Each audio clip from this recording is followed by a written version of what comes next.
पुस्तक 39 अध्याय 21 सबसे शक्तिशाली तानाशाह बनने का मार्ग। मेरी आज्ञा मानो। जी निंग ने अपनी आंखें खोलीं जो चमक रही थीं। उसने अपने बाएं हाथ से एक दिशा की ओर इशारा किया। उस दिशा में आगे बढ़ो। समझ गया। हेगेमॉन अज़ूरफिएंड ने स्वीकार किया। ब्लेसन डोमेन बहुत सारे खतरों से भरा था। स्पेसटाइम में लंबी दूरी के वार्प्स के लिए किसी रियलमशिप कभी इस्तेमाल नहीं किया जा सकता था। ज्यादा से ज्यादा केवल छोटे वार्प्स ही संभव थे। कभी कभी साधारण उड़ान भी जरूरी होती थी। अब इस तरफ निंग की उंगली अचानक एक अलग जगह की ओर इशारा करने लगी। अब उधर निंग ने अपनी इंद्रियों का अनुसरण किया और जैसे जैसे वे करीब आते गए वह लगातार उन्हें दिशाएं बदलने के लिए कहता रहा। ये लगातार स्पेसटाइम में घूमता रहता है, एक सातत्य से दूसरे सातत्य में। ये लगभग एक बुलबुलैया जैसा है। निंग मुस्कुराया। ये काफी अच्छी तरह छिपा हुआ है, लेकिन फिर भी यह मेरी इंद्रियों से बच नहीं पाएगा। आगे बढ़ो। निंग लगातार इशारा करता रहा और जहाज को ऊपर, बाएं, नीचे, दाएं उड़ने के लिए निर्देशित करता रहा। दिशा लगातार बदलती रही और कभी कभी तो वे एक अलग सातत्य में भी बदल जाते। जैसे जैसे समय बीतता गया नदी के पानी की गूंजती आवाज भी तेज होती गई। पलक झपकते ही 5 महीने बीत गए और अब तक वह आवाज गरजने जैसी हो गई थी। धमाका। रियलमशिप अचानक एक अदृश्य अवरोध से टकरा गई जो अंदर की ओर उभरा हुआ था। रियलमशिप अंदर की ओर दबाव डालता रहा, तेजी से उस अदृश्य झिल्ली को भेदता हुआ। ऐसा करते ही उसके आसपास का वातावरण पूरी तरह बदल गया। बहुत खूब, क्या बात है। क्षेत्र के सभी साधक स्तब्ध रह गए और ज्वाला पंख देवता भी। सु यूजी की आंखें आश्चर्य से घूम गईं। निंग सबसे शांत था, लेकिन उसने भी अपने नए परिवेश को देखते हुए अपनी आंखें सिकोड़ लीं। अब वे एक विशाल लाल लाल समुद्र के बीच में थे। अगर कोई समुद्र के भीतर मौजूद ज्वलनशील द्रव को गौर से देखे तो उसे पता चलेगा कि वह वास्तव में अविश्वसनीय रूप से सघन और सघन लपटों से बना था। अनगिनत लपटें एक तरल पदार्थ की तरह एक साथ बह रही थीं और मिलकर एक अवर्णनीय विशाल समुद्र का निर्माण कर रही थीं। इस समुद्र के बिल्कुल बीच में एक विशाल भंवर था जो लगातार घूम रहा था और मंथन कर रहा था, जिससे समुद्र के भीतर का सारा ज्वलनशील द्रव हिल रहा था और गड़गड़ाहट पैदा कर रहा था। यह एक ऐसी ध्वनि थी जो स्पेसटाइम की सीमाओं को पार कर हर दिशा में फैल गई। आखिर ये जगह क्या है? हेगेमॉन अज़ूरफिएंड ने हैरानी से आह भरी। ये पूरा समुद्र अनगिनत लपटों से बना है जो द्रवीभूत हो चुकी हैं, और ये लपटें, मुझे लगता है मानो ये उन लपटों के बराबर हैं जो फ्लेमिंग उगलती हैं। हाँ, ये कौन सी जगह है?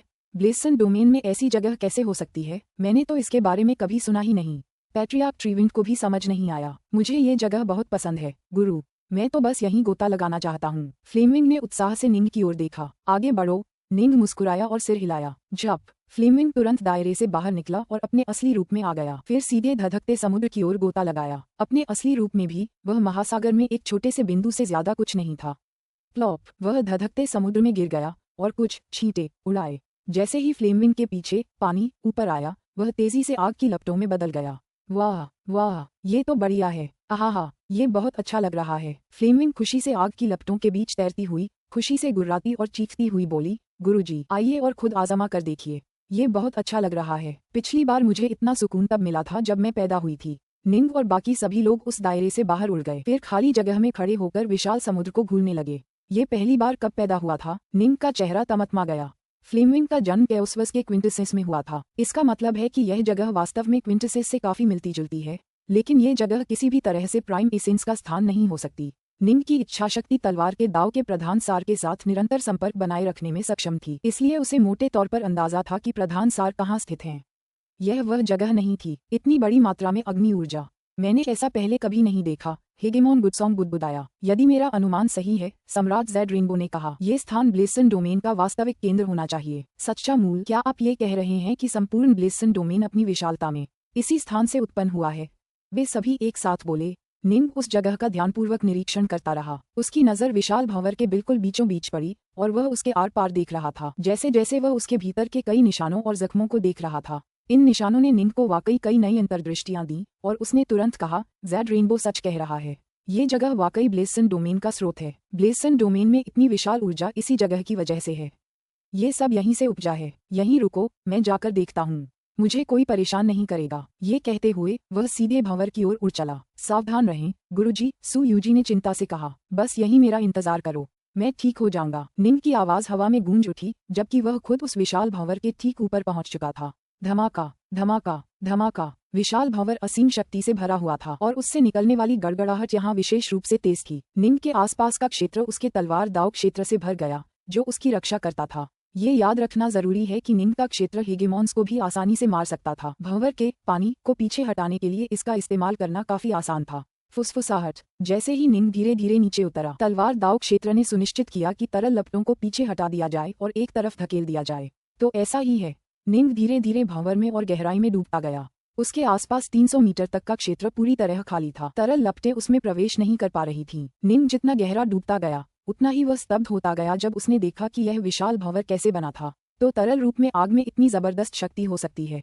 निंग जितना ज्यादा देखता, उसके मन में उतने ही ज्यादा विचार भरते। उसका प्राइमल ट्विन अस्थायी रूप से एज्योर फ्लावर एस्टेट में लौट आया था और भंवर के पीछे छिपे गहरे रहस्यों को समझने पर पूरी तरह ध्यान केंद्रित करने के लिए ऑटॉक के पत्थर के मंच का इस्तेमाल कर रहा था। मात्र 2 दिन बाद निंग जल के दाव में हेगेमोनिक स्तर पर पहुंच गया था। ऐसा मुख्यतः इसलिए था क्योंकि उनके शाश्वत ओमेगा तलवार दाव ने उन्हें अंतर्दृष्टि की अविश्वसनीय ऊंचाइयों तक पहुंचाया था। यह एक विशाल गगनचुंबी इमारत की तरह था जिससे उन्हें अन्य दाव को कहीं अधिक आसानी से समझने में मदद मिली। हाल के वर्षों में उन्होंने कई अन्य दाव में लगातार सुधार किया था।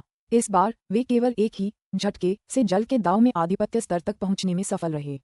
हालांकि आधिपत्य स्तर तक पहुंचने के बावजूद इसकी तुलना उनके शाश्वत ओमेगा तलवार दाव से नहीं की जा सकती थी। ब्लेसन क्षेत्र अग्नि तत्व की शक्ति से परिपूर्ण है। किसने सोचा होगा कि इसका स्रोत वास्तव में एक तरल धारा बनाने में सक्षम है जो जल के दाव के इतने सारे रहस्यों को समेटे हुए है। जिस तरह से यह प्राकृतिक रूप से बना है, उसका परिणाम ये हुआ है कि यह अग्नि के दाव और जल के दाव के रहस्यों को पूरी तरह से अपने में समाहित कर लेता है। इन्हें अलग अलग बताना असंभव है। निंग हंसा, फिर उसकी आंखें अचानक चमक उठीं। मुझे अचानक ऐसा क्यों लग रहा है कि मैं जल के दाव को भी अपनी तलवार के दाव में समाहित कर सकता हूँ। निंग तुरंत कमल मुद्रा में बैठ गया। उसकी तलवार दाव का क्षेत्र एक बार फिर 300 मीटर तक फैल गया और तरल आग को पीछे धकेल दिया। जब निंग जल के दाव में हेजेमनी पहुंच गया तो उसे अचानक लगा कि वह उसे अपने ओमेगा स्वॉर्ड दाव में समाहित करने में पूरी तरह सक्षम है। यह एक स्वाभाविक घटना थी और जैसे ही उसने इस पर थोड़ा ध्यान किया, उसे तुरंत समझ आ गया कि ऐसा क्यों हो रहा है। तो मेरा स्वायत्त शासन का रास्ता असल में दूसरे स्वायत्त शासकों के रास्ते से अलग है। निंग दंग रह गया। पहली बार उसे समझ आया कि उसे स्वायत्त शासन तक कैसे पहुंचना है। अब उसकी जिंदगी सीमित थी, यानी शायद उसे ऐसा करने का मौका न मिले, लेकिन अब उसे पता था कि उसे क्या करना चाहिए। आधिपत्य से लेकर निरंकुश शासन तक। आधिपत्य बोलिन, आधिपत्य जागृतकर्ता और अन्य सभी आधिपत्यवादियों ने जो रास्ते अपनाए थे वे एक जैसे थे। वे पहले आधिपत्यवादी बने, फिर अन्य दाव में भी आधिपत्यवादी समझ के स्तर तक पहुंचे। आधिपत्यवादी दाव में पर्याप्त अंतर्दृष्टि प्राप्त करने के बाद वे अंततः और स्वाभाविक रूप से आधिपत्यवादी बन गए। उस समय वे एक दाव अनेक दाव को जन्म देता है कि दाव जन्म स्तर तक पहुंच गए। इससे स्वाभाविक रूप से एक दाव जन्म सार का निर्माण हुआ जो एक ब्रह्मांड के प्रमुख सार तत्वों का निर्माण करने में सक्षम था। इस दावबद्ध सार का उपयोग करते हुए ऑटॉक वैकल्पिक ब्रह्मांडों का निर्माण करने में सक्षम थे जिनमें प्रमुख सार होंगे जो दावबद्ध सार से आएंगे जिसे ऑटॉक ने तैयार किया था। लेकिन मैं उनसे अलग हूँ, निंग बुदबुदाया। ऑटॉक बोलिन, उसके लिए उसका एक दाव पंजे का दाव था जबकि उसके अनेक दाव बाकी सभी दाव को दर्शाते थे। इन सब ने मिलकर एक दावबद्ध सार बनाया जिसे पंजा दावबद्ध सार भी कहा जा सकता है। जहां तक ऑटॉक अवेकना की बात है, उसका दाव पवन का दाव था। उसने दावबद्ध स्तर तक पहुंचने के लिए इसका इस्तेमाल किया और उसका दावबद्ध सार पवन दावबद्ध सार था। निंग को ऑटॉक अवेकना की विरासत मिली थी और उसने ऑटॉक बोलिन का दाव मार्गदर्शन देखा था, इसलिए वह जानता था कि ऑटॉक अपने विशिष्ट दाव में सबसे शक्तिशाली होते हैं। ऑटॉक बोलिन का दाव पंजा दाव जन्मसार था क्योंकि वह पंजे के दाव में सबसे शक्तिशाली था। उसके अनेक दाव केवल आधिपत्य स्तर पर थे। जहां तक ऑटॉक अवेकना का प्रश्न है, वह पवन के दाव में सबसे शक्तिशाली था जबकि उसके अन्य सभी दाव केवल आधिपत्य स्तर पर थे। जब वे हेगेमोन थे तो जिन सभी हेगेमोनिक दाव पर उन्होंने महारत हासिल की वे सभी समान स्तर पर थे। हालांकि मैं अलग हूँ। निंग ने गहरी सांस ली। मेरा शाश्वत ओमेगा तलवार दाव सचमुच अत्यधिक शक्तिशाली है। यह अन्य सभी दाव से कहीं बढ़कर है, यहाँ तक कि इसमें जल के हेगेमोनिक दाव जैसे दाव भी डाले जा सकते हैं जिससे जल का दाव मेरे शाश्वत ओमेगा तलवार दाव का हिस्सा बन जाता है। मैं अपने शाश्वत ओमेगा तलवार दाव में जितने ज्यादा हेगेमोनिक दाव डालूंगा यह उतना ही विशाल और शक्तिशाली बन जाएगा। पर्याप्त मात्रा में जमा होने के बाद यह एक मौलिक विकास से गुजरेगा और एक नए स्तर पर पहुंच जाएगा। एक ऑटॉक स्तरीय ओमेगा दाव। निंग आखिरकार समझ गया, अगर वह एक ऑटॉक बन गया तो वह एक ओमेगा दाव ऑटॉक होगा, सभी ऑटॉकों में सबसे शक्तिशाली।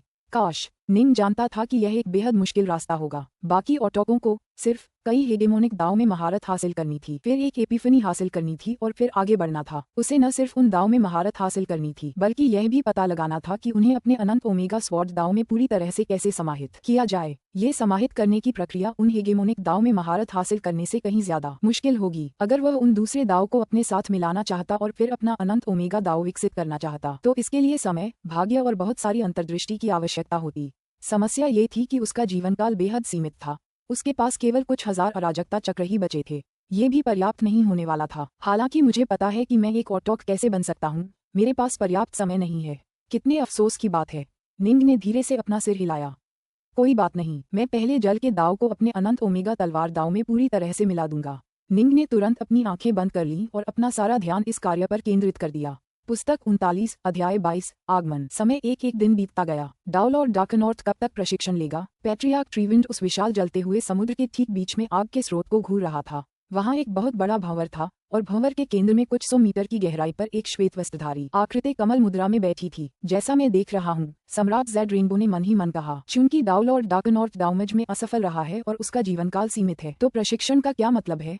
अब तक वह शायद शक्ति में केवल ऑटॉक्स के बाद दूसरे स्थान पर है। अगर मैं डाउल और डार्कनॉर्थ होता तो मैं अपने बाकी दिन घूमते हुए और उन सभी प्रसिद्ध स्थानों की यात्रा करते हुए बिताता। मैं विशेष रूप से पौराणिक सिटीलैंड्स जाना चाहता। मैं निश्चित रूप से उस पूरी जगह में घूमूंगा। ऐसा करने के बाद मैं संतुष्ट होकर मर सकूंगा। इसीलिए तो तुम डाउल और डार्कनॉर्थ नहीं हो, पैट्रियार्क ट्रीविंड ने हंसते हुए कहा। सम्राट जेड रेनबो इस टिप्पणी से चौंक गए, लेकिन कुछ ही क्षणों बाद उन्होंने सहमति में सिर हिलाया। ये सच है, वह पहले ही अपने दावमज में असफल हो चुका है, लेकिन वह अभी भी साधना के नशे में है। कोई आश्चर्य नहीं कि वह इतनी ऊंचाइयों तक पहुंच पाया। वाह गुरु, ये जगह तो कमाल की है। चलो साथ मिलकर मस्ती करते हैं। ज्वाला पंख देवता खुशी खुशी आग के समुद्र में लोटपोट हो रहे थे। बीच बीच में वे निंग के पास तैरकर पहुंच जाते, लेकिन जब उन्होंने देखा कि निंग अभी भी चुपचाप ध्यान कर रही है, तो उन्होंने निंग को परेशान करने की हिम्मत नहीं की। इसके बजाय वे महासागर के दूसरे हिस्सों में घूमने निकल पड़े। एजोर फाइंड, हेगेमोन गुडसोंग, नुवा, सु यूजी और अन्य सभी ने दूर से इस अद्भुत दृश्य को देखा। इतनी जबरदस्त शक्ति, अगर कोई इस पर पूरा नियंत्रण कर ले तो शायद कोई तानाशाह भी उसका सामना नहीं कर पाएगा, हेगेमोन गुडसोंग ने आह भरते हुए कहा। इसे नियंत्रित करना असंभव है। यह अराजकता की स्वाभाविक ऊर्जा है, सु यूजी ने कहा। डार्कनॉर्थ वाकई बहुत शक्तिशाली है, नुवा ने प्रशंसा की। वह अपने तलवार दाव क्षेत्र का इस्तेमाल करके धधकते समुद्र के पानी को 300 मीटर दूर तक धकेल सकता है। लेकिन 300 मीटर तो कुछ भी नहीं है, एजोरफिएंड ने कहा। ये तो पूरे जलते हुए समुद्र के एक छोटे से हिस्से से ज्यादा कुछ नहीं है। उन्हें अपने अवलोकनों से भी लाभ हुआ, लेकिन केवल निंग ही इतनी उच्च अंतर्दृष्टि वाला था कि वह इस स्थान ब्लेसन क्षेत्र के स्रोत की कार्यप्रणाली और रहस्यों को समझ सके। इस स्थान की बदौलत उसे जल के ताव में अपनी महारत को आधिपत्य के स्तर तक सुधारने में केवल 2 दिन लगे थे। जल का दाव अब मेरे तलवार दाव में समा गया है। तो ये परिणाम है। जैसे जैसे निंग की समझ धीरे धीरे बढ़ती गई, उसका तलवार दाव और भी विशाल होता गया। अगर किसी दाव को उसके भौतिक आकार के हिसाब से परिभाषित किया जाए तो निंग का शाश्वत ओमेगा तलवार दाव पहले ही अविश्वसनीय ऊंचाई तक पहुंच चुका था। उतनी ही ऊंचाई जितनी एक ऑटॉक का दाव जन्म था, लेकिन वह और भी शुद्ध था। निंग का दाव ऑटॉक के दाव के बराबर था। बस एक ही समस्या थी कि वह अपनी चौड़ाई के मामले में थोड़ा कमतर था। ऑटॉक को ऑटॉकी तक पहुंचने के लिए कई दाव को हेगेमोनिक स्तर तक उन्नत करना पड़ता था। इसकी तुलना में निंग इस मामले में पीछे था। अब निंग धीरे धीरे अपने अनंत ओमेगा स्वॉर्ड दाव में जल का दाव मिला रहा था, जिससे उसकी चौड़ाई भी धीरे धीरे बढ़ रही थी। हालांकि उसकी मूल आक्रमण शक्ति में उतनी वृद्धि नहीं हुई, लेकिन कुछ अन्य क्षेत्रों में इसमें बदलाव जरूर आया। उदाहरण के लिए निंग का तलवार का दाव अब पानी जितना कोमल था, जिससे बचाव करते समय वह और भी कोमल और लचीला हो गया। सबसे महत्वपूर्ण बात यह है कि निंग द्वारा अपने अनंत ओमेगा स्वॉर्ड दाव में जल का दाव मिलाने के बाद उसका दाव उसकी आत्मा और सच्ची आत्मा का पोषण करने में और भी कोमल हो गया, जिससे विघटन की प्रक्रिया काफी धीमी हो गई। अब मैं समझ गया, जैसे जैसे मैं धीरे धीरे अपनी तलवार दाव में ज्यादा से ज्यादा दाव भरता जाऊंगा, ये भी बदलेगा। यह ज्यादा स्थायी, ज्यादा प्रभावशाली, ज्यादा जीवंत हो जाएगा, या शायद और भी ज्यादा स्पेस टाइम को भेदने में सक्षम हो जाएगा। निंग धीरे धीरे आगे का रास्ता समझ रहा था। उसके लिए अपने दाव को और ऊंचा बनाना मुश्किल होगा, लेकिन वह इसे लगातार विस्तृत कर सकता था। जैसे जैसे वह अनगिनत दाव के रहस्यों का उपयोग करता जाएगा, वह दिन आएगा जब उसे अचानक अंतर्दृष्टि का वह क्षण प्राप्त होगा, जिस बिंदु पर वह एक अंतिम विकास से गुजरेगा और एक ओमेगा ऑटॉक बन जाएगा। जब ऐसा होगा तो वह अन्य सभी ऑटॉकों से पूरी तरह आगे निकल जाएगा। अफसोस, निंग खुद समझ सकता था कि अगर उसे कामयाब होना है तो उसे बहुत लंबा समय चाहिए होगा। इस समय उसके पास जिस चीज की सबसे ज्यादा कमी थी, वो थी समय। हालांकि मैं गिरूंगा, कम से कम मैं निरंकुशता की ओर बढ़ते हुए गिरूंगा। निंग को जरा भी निराशा नहीं हुई। जैसे जैसे वह अपने रास्ते पर आगे बढ़ता गया, उसे कम से कम दूर से शिखर पर स्थित उस शानदार रोशनी को देखने का मौका तो मिलेगा। हालांकि उसके पास ज्यादा समय नहीं बचा था, फिर भी वह जो भी अतिरिक्त कदम उठाता, उसे उपलब्धि और संतुष्टि का एहसास होता। समय बीतता गया। जल्द ही निंग ने धधकते समुद्र के केंद्र में भंवर में 5 करोड़ से ज्यादा साल प्रशिक्षण में बिता दिए। नुवा और बाकी साधक स्वाभाविक रूप से काफी धैर्यवान थे। उनमें से कोई भी, यहाँ तक कि सु यूजी जैसा डाउनलोड भी, मात्र 5 अरब साल जैसे छोटे से समय की परवाह नहीं करता था। क्या हो रहा है? ब्लेसन शासक वेदी पर जमे हुए सिंहासन पर बैठा था और विचारमग्न होकर अपनी आंखें सिकोड़ रहा था। उसके नीचे कुल 8 आकृतियां खड़ी थीं। ये उसके सबसे महत्वपूर्ण सेनापति थे। डोमेन शासक, एक झुके हुए और छोटे कद के व्यक्ति ने चमकते हुए कहा, हमने पूरे ब्लेसन डोमेन में सभी संभावित जगहों पर स्काउट तैनात कर दिए हैं। जब तक डाउलॉर्ड डार्कनॉर्थ यहाँ है, हमें उसे ढूंढने में कामयाबी मिलनी चाहिए। मेरा अनुमान है कि वह गया नहीं है, वह अभी भी ब्लेसन डोमेन में ही है। लेकिन हम पहले ही पूरे ब्लेसन क्षेत्र की तलाशी ले चुके हैं। हम जहाँ भी जा सकते थे वहाँ गए हैं और सभी विभिन्न जातियों से पूछताछ की है। उसका कोई सुराग नहीं मिला है। ब्लेसन का क्षेत्र बहुत बड़ा है। हो सकता है कि वे किसी दुर्गम क्षेत्र में भाग गए हों। विभिन्न सेनापति आपस में बहस और वाद विवाद करने लगे। अपना मुंह बंद करो, ब्लेसन शासक ठंडे स्वर में चिल्लाया। नीचे मौजूद सभी लोग तुरंत चुप हो गए। क्या डाउलॉर्ड डार्कनॉर्थ सचमुच चला गया होगा? ब्लेसन शासक की आंखों में एक नाराजगी भरी नजर थी। वह बहुत लंबे समय से अकेला था। केवल सिथे एक्सल्ट और कल्टीवेटर ऑटॉक ही उसे चुनौती दे सकते थे। अफसोस, सिथे एक्सल्ट सभी कैद थे और युद्ध के लिए उपलब्ध नहीं थे, जबकि ऑटॉक पूरी तरह से पालौकिक थे। ऐसा कोई ऑटॉक नहीं मिल सकता था जो खुद को प्रकट करने के लिए अपनी सीमा से बाहर न जाए। और अगर ब्लेसन शासक किसी ऑटॉक को ढूंढ भी लेता तो भी वह कभी चुनौती देने की हिम्मत नहीं करता। एक आखिरी संभावना है। ब्लेसन शासक की आंखें अचानक चमक उठीं। क्या वह वहां गया होगा? ब्लेसन शासक ने भी उस जगह की खोज एक भाग्यशाली संयोग से ही की थी। वह अक्सर वहां अकेले जाता और प्रशिक्षण लेता। उसे पूरा यकीन था कि पूरे ब्लेसन क्षेत्र में वह अकेला व्यक्ति था जिसने उसे खोजा था। डाउलॉर्ड डार्कनॉर्थ एक ऐसा व्यक्ति है जिसने अनंत ओमेगा दाव में महारत हासिल कर ली है। हो सकता है उसने वास्तव में इसकी खोज भी कर ली हो। मैं जाकर देखता हूँ। ब्लेसन शासक की आंखें चमक उठीं जब उसने कहा, मैं जाकर देखता हूँ। वह अचानक अपने पैरों पर खड़ा हुआ, फिर अपने विशाल काले युद्धपोत में अकेले ही प्रवेश किया और अपने सभी अधीनस्थों को देखते हुए तेजी से चला गया। ब्लेसन शासक ने विभिन्न बाधाओं से गुजरते हुए कुल 3 साल बिताए।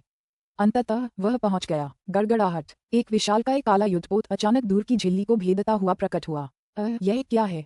नुवा, पैट्रियार्क ट्रीविंड, अजूर फाइंड, सू यूजी और अन्य साधक या तो चुपचाप ध्यान कर रहे थे या फिर लोग के पास निंग का इंतजार करते हुए बातें और हंसी कर रहे थे। वे सभी एक जबरदस्त हलचल महसूस कर सकते थे और खुद को आकाश की ओर देखने से रोक नहीं पाए। वहां उन्होंने उस विशाल युद्धपोत को प्रकट होते देखा जो भयानक शक्ति का आभास दे रहा था। नुवा और बाकी सब उछल पड़े। अच्छा नहीं। पैट्रियार्क ट्रीविंड का चेहरा पीला पड़ गया। ये ब्लेसन शासक का युद्धपोत है। हा हा हा। एक गहरी मधुर हंसी सागर की लहरों की तरह गूंजी जिसने आग के विशाल सागर के हर इंच को उसकी गहराई तक हिला दिया। मुझे पता था कि डाउलॉर्ड डार्कनॉर्थ यहीं छिपा होगा। हा हा हा। जैसा मैंने सोचा था, डाउलॉर्ड डार्कनॉर्थ अपनी प्रतिष्ठा पर खरा उतरा। उसने सचमुच वेलस्प्रिंग सागर ढूंढ निकाला। जैसे ही पूरे इलाके में हंसी गूंजी, विशाल युद्धपोत की सतह फट गई और एक छेद दिखाई दिया। एक हट्टा कट्टा काले रंग का आदमी उस छेद से बाहर निकला। उस आदमी से निकलने वाली आभा ने वहां मौजूद सभी लोगों को भयभीत कर दिया। सभी साधक कांप उठे। कोई भी उसका विरोध नहीं कर सकता था। नतीजा बस कत्लेआम ही था। वह ब्लेसन शासक है। उसने हमें पकड़ लिया है।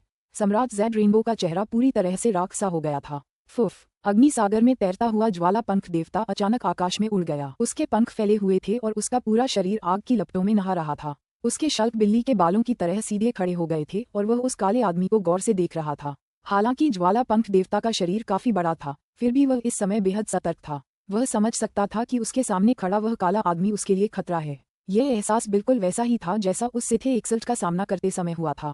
शायद फ्लेमविंग अपने अविनाशी शरीर की बदौलत खुद को सुरक्षित रख पाए, लेकिन अगर उसने सचमुच उस आदमी से लड़ने की कोशिश की तो वह पूरी तरह से पराजित हो जाएगी।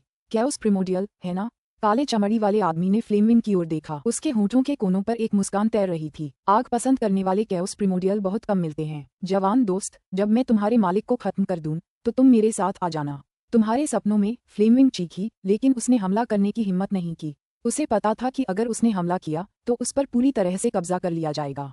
काले रंग का वह आदमी दूसरों की तरफ देखने की भी जहमत नहीं उठा पा रहा था। उसका ध्यान पूरी तरह से उस विशाल भंवर में छिपी सफेद वस्त्रधारी आकृति पर केंद्रित था। उसकी मुस्कुराहट और भी गहरी हो गई। उसने सचमुच एक आदर्श प्रतिद्वंद्वी चुन लिया था। वह आदमी सिर्फ एक तलवार दाव क्षेत्र के जरिए समुद्र के धधकते पानी को दूर धकेलने में सक्षम था।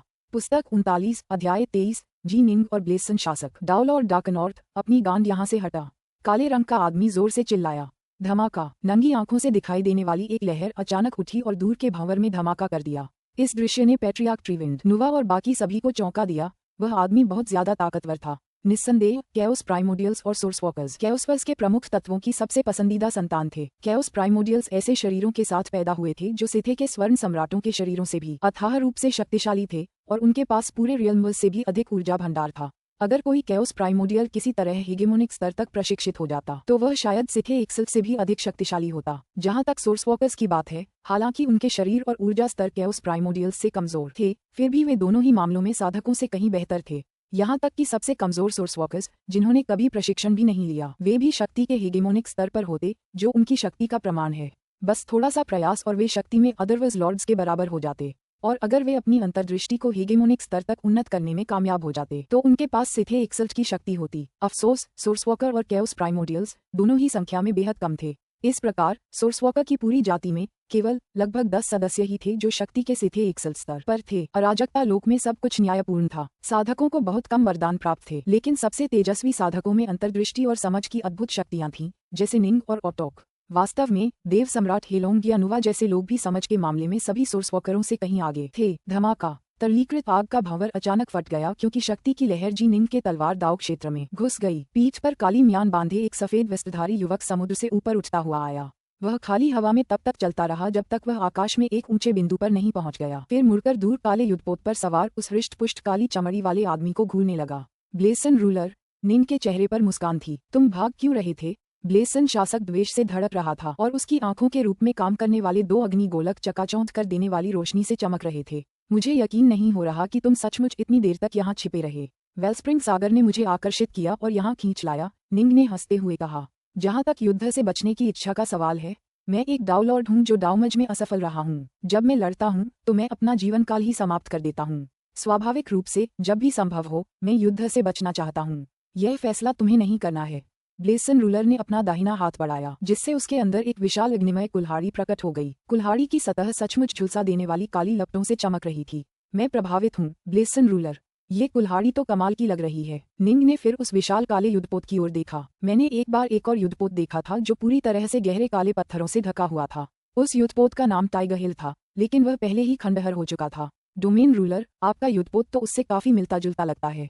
तुम जितना चाहो बकबक कर लो, पर इस युद्ध से बच नहीं पाओगे। ब्लेसन शासक युद्ध करने की इच्छा से भर गया था और उसकी आंखों से सचमुच आग की लपटें निकलने लगी थीं। मर जाओ, डाउलॉर्ड डार्कनॉर्थ। जिंदगी भर उसे सबसे ज्यादा पसंद एक ही चीज थी, दूसरे महारथियों के खिलाफ रोमांचक लड़ाइयां लड़ना। अफसोस, ब्लेसन रूलर बनने के बाद से उसे फिर कभी ऐसी लड़ाई का सामना नहीं करना पड़ा। हालांकि आज उसे वही मिलने वाला था जो वह चाहता था। उसने मरना शब्द भी चिल्लाया क्योंकि डाउलॉर्ड डार्कनॉर्थ पूरी ताकत से तभी लड़ेगा जब उसकी अपनी जान दांव पर लगी हो। यही वह लड़ाई थी जो ब्लेसन रूलर के खून में उबाल ला देती। एक साधारण मुकाबला पूरी तरह से निरर्थक होता। अरे, निंग अपने प्रतिद्वंदी के अंदर सुलगती हत्या की नीयत को भांप गया। निंग भौहें चढ़ाए बिना न रह सका। ब्लेसन रूलर, बकवास बंद करो, लड़ो या मरो। ब्लेसन शासक अब खुद को रोक नहीं सका और वह तुरंत निंग की ओर बढ़ गया। शायद यही बात है, निंग सचमुच लड़ना और अपना बचा हुआ जीवन यहीं बर्बाद नहीं करना चाहता था।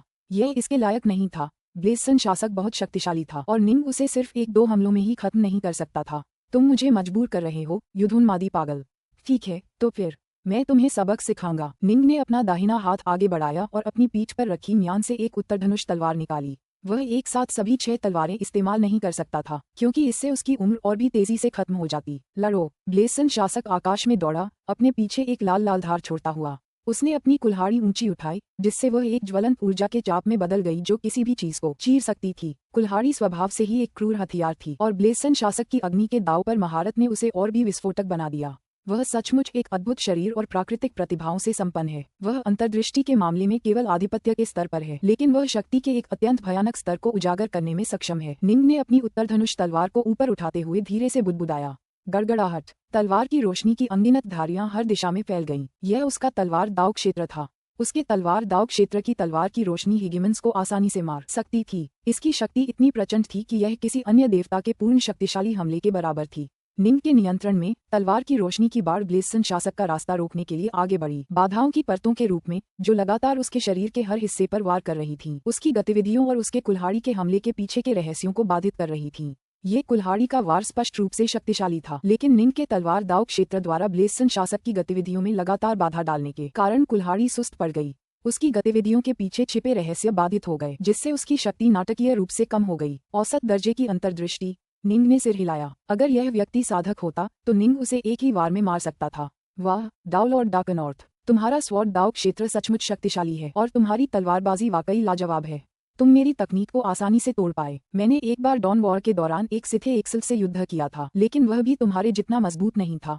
ब्लेसन शासक ने निंग को घूर कर देखा। लेकिन मुझे अभी अपनी पूरी शक्ति का इस्तेमाल करना बाकी है। ब्लेसन शासक ने एक भयंकर गर्जना की। उसका शरीर आग की लपटों से ढंकने लगा।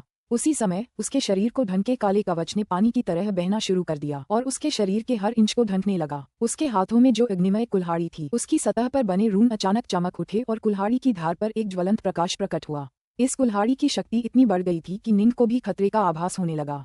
अब यही मेरी पूरी शक्ति है, मर जा। उस काले तरल कवच से ढका ब्लेसन शासक पूरी तरह से उन्मत्त हो गया और अपनी विशाल कुल्हाड़ी से तलवार दाव क्षेत्र में रास्ता बनाते हुए आगे बढ़ा। अब वह क्षेत्र उसे बिल्कुल भी प्रभावित नहीं कर पा रहा था। कितना क्रूर! अब यही है क्रूर बल विधि की परिभाषा, निंग धीरे से बुदबुदाया। उसने एक कदम आगे बढ़ाया। फुफकार! वह तुरंत अंतरिक्ष में घूम गया और ब्लेसन शासक के ठीक सामने प्रकट हो गया। ये तो बहुत तेज है। ब्लेसन रूलर चौंक गया। निंग वाकई बहुत तेज था। निंग को दाव की अपनी अत्यधिक उच्च स्तर की अंतर्दृष्टि के कारण यह एक बहुत बड़ा लाभ था, लेकिन सिर्फ तेज होना बेकार है। ब्लेसन रूलर ने अपनी विशाल कुल्हाड़ी से जबरदस्त ताकत से तुरंत नीचे की ओर वार किया। उसे पूरा विश्वास था कि भले ही उसका प्रतिद्वंद्वी सिथे एक्सल्ट ही क्यों न हो, जिससे उसने बहुत पहले डॉन युद्ध के दौरान युद्ध किया था, उसके प्रहार की शक्ति को कम करने के लिए एकमात्र विकल्प एक नर्म तकनीक का उपयोग करना ही होगा। निंग ने बस अपनी तलवार लहराई। उसका वार देखने में तो साधारण लग रहा था, लेकिन उसकी गति अजीबोगरीब थी, इतनी तेज कि ब्लेसन शासक की विशाल कुल्हाड़ी भी उसे रोक नहीं पाई। निंग की तलवार सीधे ब्लेसन शासक के शरीर से टकराई और उसी क्षण निंग की तलवार की शक्ति अचानक प्रस्फुटित हो उठी। उसी क्षण निंग की तलवार इस पूरे राज्य की सबसे चमकदार चीज बन गई और उसकी तलवार की रोशनी उस विशाल कुल्हाड़ी से हजारों गुना ज्यादा तेज हो गई। अब यह निंग का पूर्ण शक्ति प्रहार था। वार! तलवार सीधे तरल काले कवच की परत को भेदती हुई ब्लेसन शासक के शरीर में गहराई तक घुस गई, पूरी तरह से भेदती हुई उसकी पीठ से बाहर आ गई। कितना प्रभावशाली, अभेद्य रूप था। इस तलवार के प्रहार की शक्ति ब्लेसन शासक की प्राण शक्ति का भारी आंतरिक विनाश कर रही थी, लेकिन निंग को आभास हो गया कि ब्लेसन शासक का अभेद्य ज्वाला रूप इसका जमकर प्रतिरोध कर रहा था। निंग के प्रहार की शक्ति ब्लेसन शासक की सच्ची आत्मा के केवल 5% हिस्से को नष्ट करने के बाद ही समाप्त हो गई। निंग का ये पूरी ताकत से किया गया वार था। अगर निंग ब्लेसन रूलर को सचमुच मारना चाहता तो उसे ऐसे 20 वार करने पड़ते, लेकिन अगर ब्लेसन रूलर के पास कोई और सुरक्षा कवच होता तो उसे 50 या उससे भी ज्यादा वार करने पड़ते। काला युद्धपोत इसका एक अच्छा उदाहरण था। निंग को थोड़ा सा लग रहा था कि वह इस युद्ध की गति को पूरी तरह से बिगाड़ने के लिए पर्याप्त शक्तिशाली है। अगर इस बात को ध्यान में रखा जाए तो ब्लेसन रूलर को मारने के लिए निंग को शायद 100 से ज्यादा वार करने पड़ेंगे। ये याद रखना जरूरी है कि ये 100 साधारण वार नहीं होंगे, ये 100 पूरी ताकत से वार होंगे। इससे निंग की लगभग आधी जीवन शक्ति खत्म हो सकती थी, और अगर उसका प्रतिद्वंद्वी अनुमान से ज्यादा मुश्किल हुआ तो निंग इस लड़ाई में मर भी सकता था। क्या जैसे ही ब्लेसन शासक का शरीर चीर दिया गया, उसका शरीर आग में बदल गया और उसने बचाव के लिए जोरदार संघर्ष किया। आखिरकार वह अंतर्दृष्टि के हेगेमोनिक स्तर पर था। उसका शरीर अविश्वसनीय रूप से मजबूत था और उसके पास एक दुर्जेय अभेद्य रूप था, जिसके कारण जिस सिथे एक्सल्ट से उसने युद्ध किया था वह भी उसे घायल नहीं कर सका।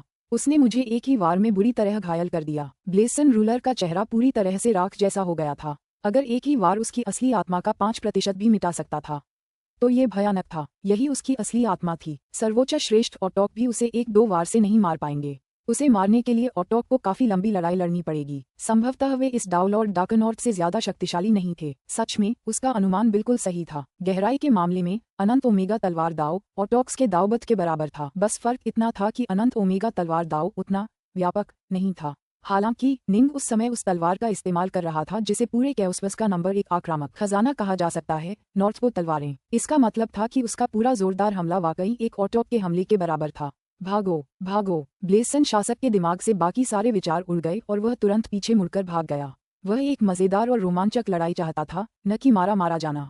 फुफकार! ब्लेसन रूलर तेजी से अपने काले युद्धपोत में भाग गया और फिर उसे वेलस्प्रिंग सागर के चारों ओर की झिल्ली को चीरता हुआ दूर भाग गया। निंग ने उसे रोकने के लिए कोई कदम नहीं उठाया, बस उसे भागते हुए देखता रहा। गुरु, क्या आप सचमुच उसे ऐसे ही भागने देंगे? फ्लेमविंग गॉड ने आखिरकार अपनी बहादुरी का अंदाज वापस पा लिया। तुम्हें उसे मार देना चाहिए था और उसका युद्धपोत छीन लेना चाहिए था। वह चीज हमारे राज्य से भी बेहतर लग रही है। चलो हम भी चलें, निंग ने कहा। चले जाओ। नुवा, सू यूजी और बाकी सब उड़कर वहां पहुंचे। सू यूजी ने उलझन में पूछा, हमें क्यों जाना है? अगर मैं सचमुच उसे मारना चाहता तो शायद मुझे अपनी आधी जान गंवानी पड़ती, निंग ने कहा।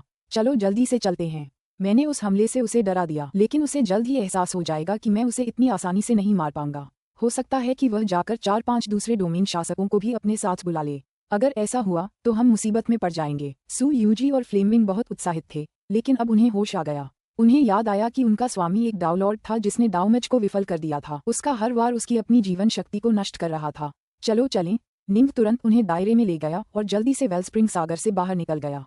पुस्तक 40, अध्याय 1, कैद की उत्कृष्टता। वेलस्प्रिंग सागर के आसपास का स्पेस टाइम निरंतर परिवर्तनशील अवस्था में था। ब्लेसन शासक को भी अपने युद्धपोत से यात्रा करते हुए पूरे 3 साल लग गए थे, तभी वह उससे गुजर पाया था। जी निंग की अंतर्दृष्टि उससे कहीं ज्यादा थी, फिर भी निंग को उस खतरनाक विकृत स्पेस टाइम क्षेत्र से गुजरने में पूरे 5 महीने लग गए थे। अगर आप विकृत स्पेस टाइम के किसी क्षेत्र से गुजरते समय कोई गलती कर बैठें तो आप स्पेस टाइम के एक टुकड़े में समा सकते हैं और हमेशा के लिए बच नहीं पाएंगे। अगर आप भाग्यशाली रहे तो आपको किसी बेहद दूर की जगह पर टेलीपोर्ट कर दिया जा सकता है, जो आपके लिए मौत का जाल साबित हो सकता है। यही वजह थी कि ब्लेसन शासक को पूरा यकीन था कि ब्लेसन वेलस्प्रिंग सागर की खोज करने वाला वह अकेला व्यक्ति है। पहले तो उसने इस संभावना पर विचार भी नहीं किया था कि निंग वहां होगा। जब उसकी सेना ने पूरे ब्लेसन क्षेत्र की खोज कर ली लेकिन कोई फायदा नहीं हुआ, तभी उसे इस जगह का ख्याल आया और वह अपनी किस्मत आजमाने यहाँ आया। उस दिशा में आगे बढ़ो, निंग ने आदेश दिया, क्योंकि उसने अपने तलवार दाव डोमेन का उपयोग करके क्षेत्र के गुजरने के लिए एक स्पेस टाइम सुरंग को खोल दिया। यह वेलस्प्रिंग सागर वास्तव में बहुत अच्छी तरह से छिपा हुआ था। हेगेमोन एजोरफेंट ने खुद से बुदबुदाया। पैट्रियार्क ट्रीविंड ने कहा, मैं अक्सर ब्लेसन डोमेन का दौरा करता हूँ, लेकिन मैंने इस जगह के बारे में कभी नहीं सुना है। वे घुमावदार बदलते स्पेस टाइम सातत्य में आगे बढ़ते रहे। आगे बढ़ते हुए वे लगातार दिशाएं बदलते रहे और पूरे 1 महीने बाद निंग ने अचानक पुकारा, रुको मास्टर, हम अभी तक नहीं गए हैं। हेगेमोन एजोरफेंट ने कहा, मैं कुछ समय के लिए यहाँ प्रशिक्षण लेने की तैयारी कर रहा हूँ। निंग ने मुस्कुराते हुए कहा, यह इस समय पूरे ब्लेसन डोमेन में सबसे सुरक्षित जगह है। हम वहाँ उपस्थित सभी लोग आश्चर्यचकित हो गए। वेलस्प्रिंग सागर एक शिलाखंड की तरह है जो अव्यवस्थित स्पेस टाइम की कई धाराओं के बीच बैठा है। निंग ने कहा, हम चाहे जिस रास्ते पर जाएं, कोई फर्क नहीं पड़ता, हम फिर भी उन धाराओं से टकराएंगे। ब्लेसन शासक की अंतर्दृष्टि मुझसे कम है। अगर वह 4 अन्य डोमेन शासकों के साथ वापस भी आ जाए तो भी वह उन्हीं रास्तों पर चलेगा जिनसे वह पहले से परिचित है। ऐसा कोई तरीका नहीं है जिससे वह सभी संभावित रास्तों की खोज और स्कैनिंग कर सके। अपने वर्तमान स्तर पर अगर उसने ऐसा करने की हिम्मत की तो शायद वह खो जाएगा।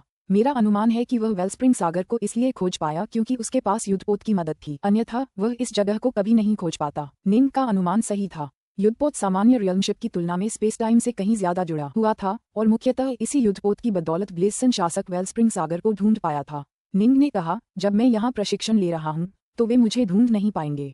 अगर उनमें से 3 या 4 आ जाएं तो उनके मौके बढ़ सकते हैं, लेकिन अंततः बाकी डोमेन शासकों को वापस जाना ही होगा। वे पूरे समय ब्लेसन डोमेन में नहीं रह पाएंगे। निंग आंशिक रूप से प्रशिक्षण के लिए एक शांत जगह चाहता था, लेकिन वह सतर्क भी रहना चाहता था। ब्लेसन शासक जैसे लोगों से लड़ना उसके लिए सचमुच व्यर्थ था। वे केवल अंतर्दृष्टि के आधिपत्य के स्तर पर थे। उनका मुख्य लाभ इस तथ्य में निहित था कि वे वास्तव में अविश्वसनीय उपहारों से संपन्न थे। निंग पूरी शक्ति से प्रहार करके ब्लेसन शासक की सच्ची आत्मा का केवल 5% ही नष्ट कर पाया था। एक डोमेन शासक के खिलाफ लड़ाई सचमुच निंग द्वारा डोमेन शासक के खिलाफ अपनी सच्ची आत्मा को एक विनाशकारी युद्ध में खड़ा करने के अलावा और कुछ नहीं होगी। निंग वास्तव में ऐसी किसी चीज में भाग लेने के लिए परेशान नहीं हो सकता था। डार्कनॉर्थ सच बोलता है, सावधान रहना ही बेहतर है। नुवा ने सहमति जताई। हाँ, चलो यहाँ कुछ और समय बिताते हैं। सू यूजी भी निंग की बहुत ज्यादा ऊर्जा खर्च होने को लेकर चिंतित थी और इस तरह निंग ने वेलस्प्रिंग सागर के आसपास के अव्यवस्थित स्पेस टाइम के भीतर स्थित एक छोटे से स्पेस टाइम पॉकेट में प्रशिक्षण लेना शुरू कर दिया। हर दिन वह वेलस्प्रिंग सागर की गड़गड़ाहट और गड़गड़ाहट की आवाज सुन पाता था।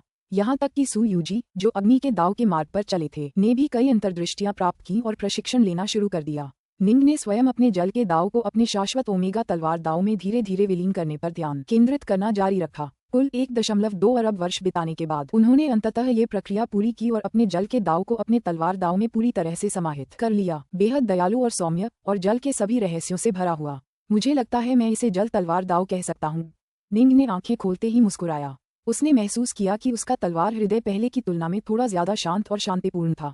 जल का यही स्वभाव था, वह किसी भी चीज से संघर्ष नहीं करता था और सब कुछ स्वीकार कर लेता था।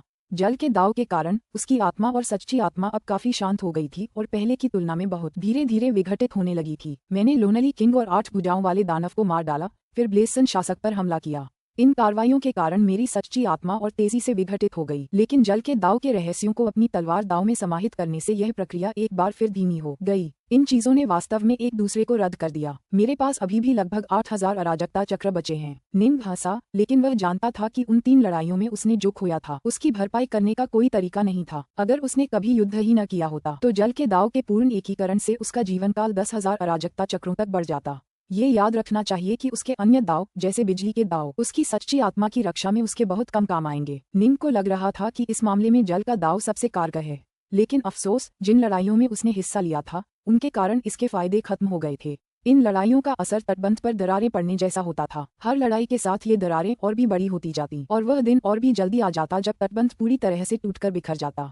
धमाका। निंग ने अपना दाहिना हाथ बढ़ाया, जिससे उसकी हथेली में एक तलवार प्रकट हो गई। यह एक साधारण तलवार थी जो देखने में बेहद साधारण लग रही थी।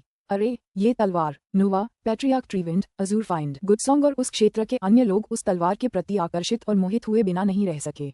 ये देखने में तो बिल्कुल साधारण थी, लेकिन उनके मन में ये भावना घर कर गई कि यह तलवार किसी न किसी तरह तलवार के ताऊ के सभी रहस्यों को समेटे हुए है। निंग मुस्कुराया और फिर अपना बायां हाथ आगे बढ़ाया। उसके बाएं हाथ की हथेली में एक दूसरी तलवार दिखाई दी, लेकिन ये तलवार बहते हुए पानी के प्रकाश की एक परत से ढकी हुई थी, जिससे ये ज्यादा शांत, ज्यादा सुंदर और ज्यादा कोमल लग रही थी। एक तरफ शुद्ध अनंत ओमेगा तलवार दाव है, निंग ने हंसते हुए कहा, और दूसरी तरफ अनंत ओमेगा तलवार दाव है जिसमें पानी के रहस्यों का समावेश है। मुझे लगता है आप इसे जल तलवार दाव कह सकते हैं। क्या आप दोनों में अंतर समझ पा रहे हैं? पहला ज्यादा शुद्ध लगता है, तलवार के अलावा और कुछ नहीं है, नुवा ने कहा। मुझे दूसरे से पानी की एक हल्की धारा आती हुई महसूस हो रही है, लेकिन यह एक विशाल, बिल्कुल शांत सागर जैसा भी लगता है। क्या पवित्रता बेहतर है या अन्य रहस्यों को शामिल करना बेहतर है? कुलपति ट्रीविंड खुद को पूछे बिना नहीं रह सके। निंग ने प्रश्न के उत्तर में सिर हिलाया। साधना के प्रारंभिक चरणों में शुद्धता बेहतर होती है, लेकिन जब आप शुद्धता के चरम शिखर पर पहुंच जाते हैं और आगे नहीं बढ़ पाते, तब आपको अपना आधार व्यापक करना होगा। ठीक है, मैंने अपना कार्य पूरा कर लिया है। चूंकि 1.2 अरब वर्ष बीत चुके हैं, मेरा अनुमान है कि भले ही ब्लेसन शासक ने अन्य डोमेन शासकों को अपनी सहायता के लिए आमंत्रित किया हो, वे इतने वर्षों की निरर्थक प्रतीक्षा के बाद अब तक जा चुके होंगे। चलो उस स्थान की ओर चलें जहाँ सिथे एक्सल्ट को कैद किया गया है। चलो चलें, फ्लेमिंग ने उत्साह से कहा। आखिरकार, वह तो बहुत पहले ही उग गया था। मैंने भी कभी सिथे एक्सल्ट नहीं देखा। एजोरफिएंड भी उत्सुकता से भरा हुआ था। The scythe exalt of legend. Nuwa और सू यूजी ने भी उनमें से किसी को कभी नहीं देखा था। वाह! निंग के मार्गदर्शन की बदौलत रियलमशिप को विकृत स्पेसटाइम क्षेत्र से निकलकर सामान्य स्पेसटाइम सातत्य में लौटने में 3 महीने और लग गए। इसके बाद निंग के समूह ने रियलमशिप पर सवार होकर एक और महीना बिताया और अंततः उस स्थान पर पहुंच गए जहां पौराणिक सिथे एक्सल्ट को कैद किया गया था। जिस जगह सिथे एक्सल्ट को कैद किया गया है, उसे अर्थफायर कॉन्टिनेंट के नाम से जाना जाता है, पैट्रियार्क ट्रीविंड ने समझाया। जो कोई भी सिथे एक्सल्ट को देखता है, उसे विस्मय का अनुभव होगा। वे हमें जो एहसास देते हैं, वह ब्लेसन शासक द्वारा दिए गए एहसास से बिल्कुल अलग है। बिल्कुल अलग? निंग चौंका। लेकिन क्या सिथे एक्सल्ट की शक्ति ब्लेसन शासक के बराबर नहीं है? पैट्रियार्क ट्रीविंड ने कहा, जब आप उसे देखेंगे तो समझ जाएंगे। सिथ एक्सल्ट बहुत ही दयनीय प्राणी है, सम्राट जेड रेनबो ने कहा। उन्होंने सिर हिलाया और आह भरी। जो भी उन्हें देखता है, उन पर तरस खाता है, लेकिन हम में से कोई भी उनके बहुत पास जाने की हिम्मत नहीं करता। ऐसा इसलिए है क्योंकि सिथ एक्सल्ट पहले की तरह ही पागल और उन्मत्त हैं। अगर आप उनके बहुत पास गए, तो आपकी जान जा सकती है। वे बातें करते करते अचानक उनके सामने शून्य में एक विशाल महाद्वीप प्रकट हो गया। यह महाद्वीप आकार में इतना विशाल था कि उनके लिए इसके किनारे तक देखना असंभव था। साम्राज्य यान विशाल महाद्वीप के ऊपर आकाश में उड़ रहा था और पैट्रियार्क ट्रीविंड और इम्परेटर जेड रेनबो उन्हें जेल के करीब ले जा रहे थे। धमाका, धमाका, धमाका। हालांकि वे अभी भी बहुत दूर थे। निंग को पहले से ही धमाकेदार आवाजों की एक श्रृंखला सुनाई दे रही थी। वह नंगी आंखों से दूर से टिमटिमाती आग की एक झलक भी देख पा रहा था।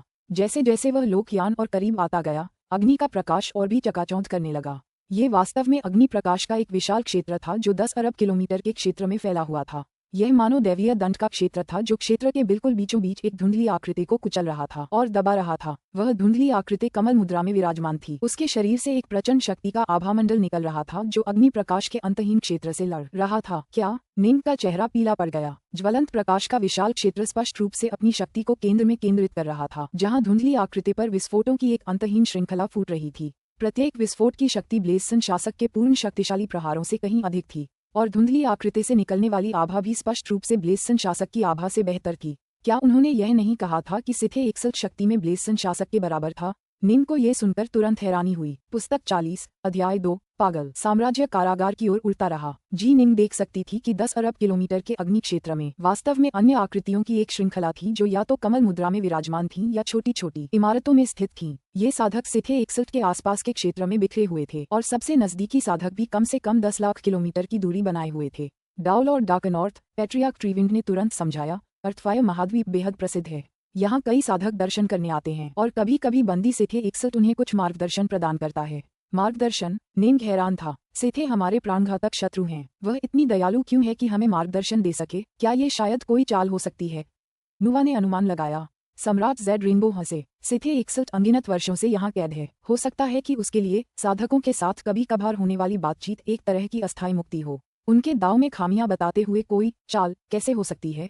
अगर वे अपने दाव में गलत थे तो गलत थे। इस एक्सल्ट के मार्गदर्शन से कई साधक पहले ही अपने दाव में निपुणता प्राप्त कर चुके हैं। ओह, ये पहली बार था जब निंग, सु यूजी, नुवा और क्षेत्र के कई अन्य लोगों ने ऐसी बात सुनी थी। उन सभी को लगा कि यह बात वाकई बेतुकी थी। गुरु हेगेमोन अज़ूरफाइंड ने कहा, यहाँ और भी साधक हैं। मुझे डर है कि आपके आते ही वे आपको तुरंत पहचान लेंगे और फिर यह बात शायद बहुत जल्दी फैल जाएगी। क्या ये संभव है कि ब्लेसन शासक यहाँ आ जाए? निंग ने कहा, चिंता मत करो, मैं शर्त लगाता हूँ कि ब्लेसन शासक अकेले यहाँ आने की हिम्मत नहीं करेगा। उसे 4-5 अन्य डोमेन शासकों को बुलाने और फिर अर्थफायर महाद्वीप तक पहुँचने में समय लगेगा। मैं बस सिथे एक्सल्ट जाना चाहता हूँ। आधा दिन काफी होगा। जब तक ब्लेसन शासक आएगा हम बहुत पहले ही निकल चुके होंगे। फुसफुसाहट। कई साधकों के देखते देखते साम्राज्य अंततः इस विशाल महाद्वीप पर उतर आया। ये पूरा क्षेत्र अग्निमय प्रकाश से आच्छादित था, लेकिन दबाव उतना ज्यादा नहीं था। सबसे ज्यादा दबाव उस मध्य क्षेत्र पर पड़ा जहाँ सिथे एक्सल्ट का निवास था। कौन सी प्रमुख शक्ति अभी अभी आई है? वह वास्तव में पृथ्वी अग्नि महाद्वीप पर लोक शक्ति के माध्यम से अवतरित हुआ था। ऐसा लगता है कि एक असाधारण व्यक्ति अभी अभी हमारे बीच प्रकट हुआ है। बिखरे हुए सभी साधक अवरोही लोक शक्ति की ओर देखने लगे। उन्होंने देखा कि लोक शक्ति के भीतर से बड़ी संख्या में लोग उड़कर बाहर आ रहे हैं, जिनमें से एक श्वेत वस्त्रधारी युवक अपनी पीठ पर एक काला आवरण धारण किए हुए था। उसके बगल में चमकदार सुंदर सुयूजी और साथ ही ईमानदार दिखने वाले रक्षक वाइट थॉ भी खड़े थे। Nuwa, hegemon Azurefiend, hegemon Goodsong, flaming god, patriarch Treewind, imperator Zed Rainbow और अन्य सभी भी उनके बगल में प्रकट हुए। वह पैट्रियार्क ट्रीविंड है। क्या ये वाकई पैट्रियार्क ट्रीविंड और इम्परेटर ज़ेड रेनबो हैं? मैंने सुना है कि वे डाउल और डार्कनॉर्थ के साथ इस जगह से चले गए थे। मैंने तो ये भी सुना है कि ब्लेसन शासक उन्हें ढूंढने के लिए होवू शहर गए थे। उनके मुखिया के रूप में वह सफेद वस्त्रधारी डाउलॉर्ड, उसकी असली आत्मा धीरे धीरे खत्म हो रही है।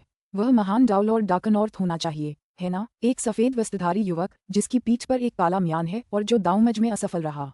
हेगेमोन गुडसोंग उसके बगल में है, साथ ही एक चमकदार सुंदर लाल वस्त्रधारी महिला भी है। हाँ, वह डाउलॉर्ड डार्कनॉर्थ ही होगी। ये लगभग निश्चित रूप से डाउलॉर्ड डार्कनॉर्थ ही होगा। पहले शांत रहने वाले सभी साधक अचानक उत्साहित हो गए। बैंगनी वस्त्रधारी एक बुजुर्ग जो पैट्रियार्क ट्रीविंड का पुराना मित्र था, मन ही मन उसकी ओर बढ़ा। भाई ट्रीविंड, क्या यह वही प्रसिद्ध डाउलॉर्ड डार्कनॉर्थ है? ये सचमुच है, पैट्रियार्क ट्रीविंड ने गर्व से कहा। आपको सादर नमस्कार, डाउलॉर्ड डार्कनॉर्थ। बैंगनी वस्त्रधारी बुजुर्ग जल्दी से अपने पैरों पर खड़े हुए और झुककर ये शब्द कहे। उपस्थित अन्य हेगेमोन और सम्राट भी सामने आए और सभी ने निंग की ओर आदरपूर्वक झुककर कहा, आपको आदरपूर्वक नमस्कार, डाउलॉर्ड डार्कनॉर्थ। हालांकि निंग औपचारिक समारोह में अड़े रहने वाले लोगों में से नहीं थे, लेकिन हाल ही में जिन भी साधकों से उनकी मुलाकात हुई उन्होंने उनसे इसी तरह सम्मानपूर्वक बात की थी, इसलिए निंग ने अब उन्हें रोकने की कोशिश नहीं की। दरअसल अगर वह उनके साथ जरूरत से ज्यादा विनम्र होते तो उनमें से कई लोग घबरा जाते। आगे बढ़िए सज्जनों, मैं तो बस सिथे एक्सल्ट देखने आया हूँ, निंग ने कहा। समझ गया, सभी किसानों ने सहमति व्यक्त की। सभी साधक निंग का आदरपूर्वक स्वागत करने के लिए बाहर आए थे। यहाँ रहने वाले कुछ अन्य प्राणियों ने तुरंत इस व्यवहार को भांप लिया। आखिरकार यह एक महत्वपूर्ण स्थान था जहाँ सिथे एक्सल्ट को कैद किया गया था। ब्लेसन शासक ने स्वाभाविक रूप से अपने कुछ अधीनस्थों को यहाँ स्थायी रूप से तैनात करके इसकी निगरानी करने की व्यवस्था की थी। डाउलॉर्ड डार्कनॉर्थ। कई जीव प्रकट हुए। कुछ ने धरती के नीचे से अपना सिर बाहर निकाला तो कुछ अलाव से प्रकट हुए। सभी दूर खड़े सफेद वस्त्रधारी युवक को आश्चर्य से देख रहे थे। डोमेन शासक इस पूरे समय डाउलॉर्ड डार्कनॉर्थ की खोज कर रहा था। किसने सोचा होगा कि वह अचानक अर्थफायर महाद्वीप में प्रकट होगा? डोमेन रूलर को तुरंत सूचित करें। जल्दी करो और डोमेन शासक को सूचित करो। किसी भी प्राणी की निंग के पास जाने की हिम्मत नहीं हुई, लेकिन चूंकि वे फंसे हुए सिथे एक्सल्ट पर नजर रखने के लिए जिम्मेदार थे, इसलिए स्वाभाविक रूप से उनके पास कमांड चेन तक सूचना भेजने के तरीके थे। सभी ने लगभग एक ही पल में संदेश भेजा। जैसे ही निंग आया, उसने न केवल साधकों और अन्य प्राणियों का ध्यान आकर्षित किया, बल्कि उसने सिथे एक्सल्ट का भी ध्यान आकर्षित किया। धमाक धमाक धमाक। उसके शरीर पर लगातार विस्फोट हो रहे थे। अग्नि की सारी शक्ति यहाँ केंद्रित थी और लगातार उस पर प्रहार कर रही थी। ये सभी हमले बहुत भयंकर लग रहे थे, लेकिन वास्तव में ये सभी एक दूसरे से बिल्कुल अलग थे। कुछ अनगिनत सुइयों की तरह थे जो उसके शरीर में चुभ रही थीं, उसकी आत्मा और आत्मा को भेद रही थीं। वे सचमुच आत्मा को चीर देने वाली पीड़ा दे रही थीं। कुछ चाकुओं की तरह थे जो लगातार उसकी त्वचा को चीर रहे थे। उनसे कोई वास्तविक चोट तो नहीं लगी, लेकिन दर्द असहनीय था। कुछ और भी थे जो भ्रामक प्रभाव डालते थे। संक्षेप में इन सभी हमलों ने उसे चरम पीड़ा पहुंचाई। हालांकि सिथे एक्सल्ट ने धूसर कवच पहना हुआ था, फिर भी उसकी बांह, गर्दन और चेहरे के खुले हिस्से अजीबोगरीब आकृति चित्रों से ढके हुए थे। उसके पैरों के नीचे 10,000 किलोमीटर लंबा एक विशाल संरचना चित्र था जो उसे ढके हुए चित्रों जैसा ही था। ये संरचना चित्र उसके शरीर के हर हिस्से पर अंकित था, जिससे ये सुनिश्चित होता था कि वह हमेशा फंसा रहे, दबा रहे और प्रताड़ित रहे। उसने एक जोरदार दहाड़ लगाई। उसके सिर पर 3 घुमावदार सींग निकले हुए थे और उसकी नीली आंखें दूर निंग को गौर से घूर रही थीं। मर जाओ, सबको मर जाना चाहिए, वह लगातार चिल्ला रहा था, बार बार यही शब्द दोहरा रहा था। वह बहुत लंबे समय से यहाँ फंसा हुआ था। डॉन युद्ध में अपनी हार के बाद से ही वह यहाँ कैद था। ऑटोक्स ने अपनी पूरी ताकत लगाकर इस सीलिंग संरचना आरेख को स्थापित किया था और फिर उसे निरंतर यातनाएं सहने के लिए मजबूर करने के लिए अपने पास उपलब्ध सबसे कष्टदायक तरीके अपनाए थे। इस संरचना आरेख के दमनकारी प्रभावों ने उसके लिए आत्महत्या करना भी असंभव बना दिया था। अंतहीन यातना के अलावा कुछ नहीं था, जब तक कि वह अपना सिर झुकाकर अपमानजनक रास्ता चुनने को तैयार न हो। सबको मर जाना चाहिए, वह बुदबुदाया। उसने ये शब्द बहुत बार दोहराए थे। ये सब डरपोक हैं और मेरे ज्यादा पास आने से भी डरते हैं। वह दूर तक देखता रहा, उसकी नीली आंखें द्वेष से भरी थीं। वह सचमुच इन कीड़ों को कुचलकर मार डालना चाहता था। अफसोस, ये छोटे कीड़े सभी काफी सतर्क थे। बंद कर दिए जाने के बाद उसकी हमले की दूरी सिर्फ 10 लाख किलोमीटर तक सीमित रह गई थी। जब उसने उनमें से कुछ चींटियों को सफलतापूर्वक मार डाला तो बाकी चींटियां सतर्क हो गईं और उससे कम से कम 1 करोड़ किलोमीटर दूर रहने लगीं। आपको सादर नमस्कार, डाउलॉर्ड डार्कनॉर्थ। दूर खड़े सभी साधकों ने निंग के सामने अत्यंत सम्मान के साथ सिर झुकाया।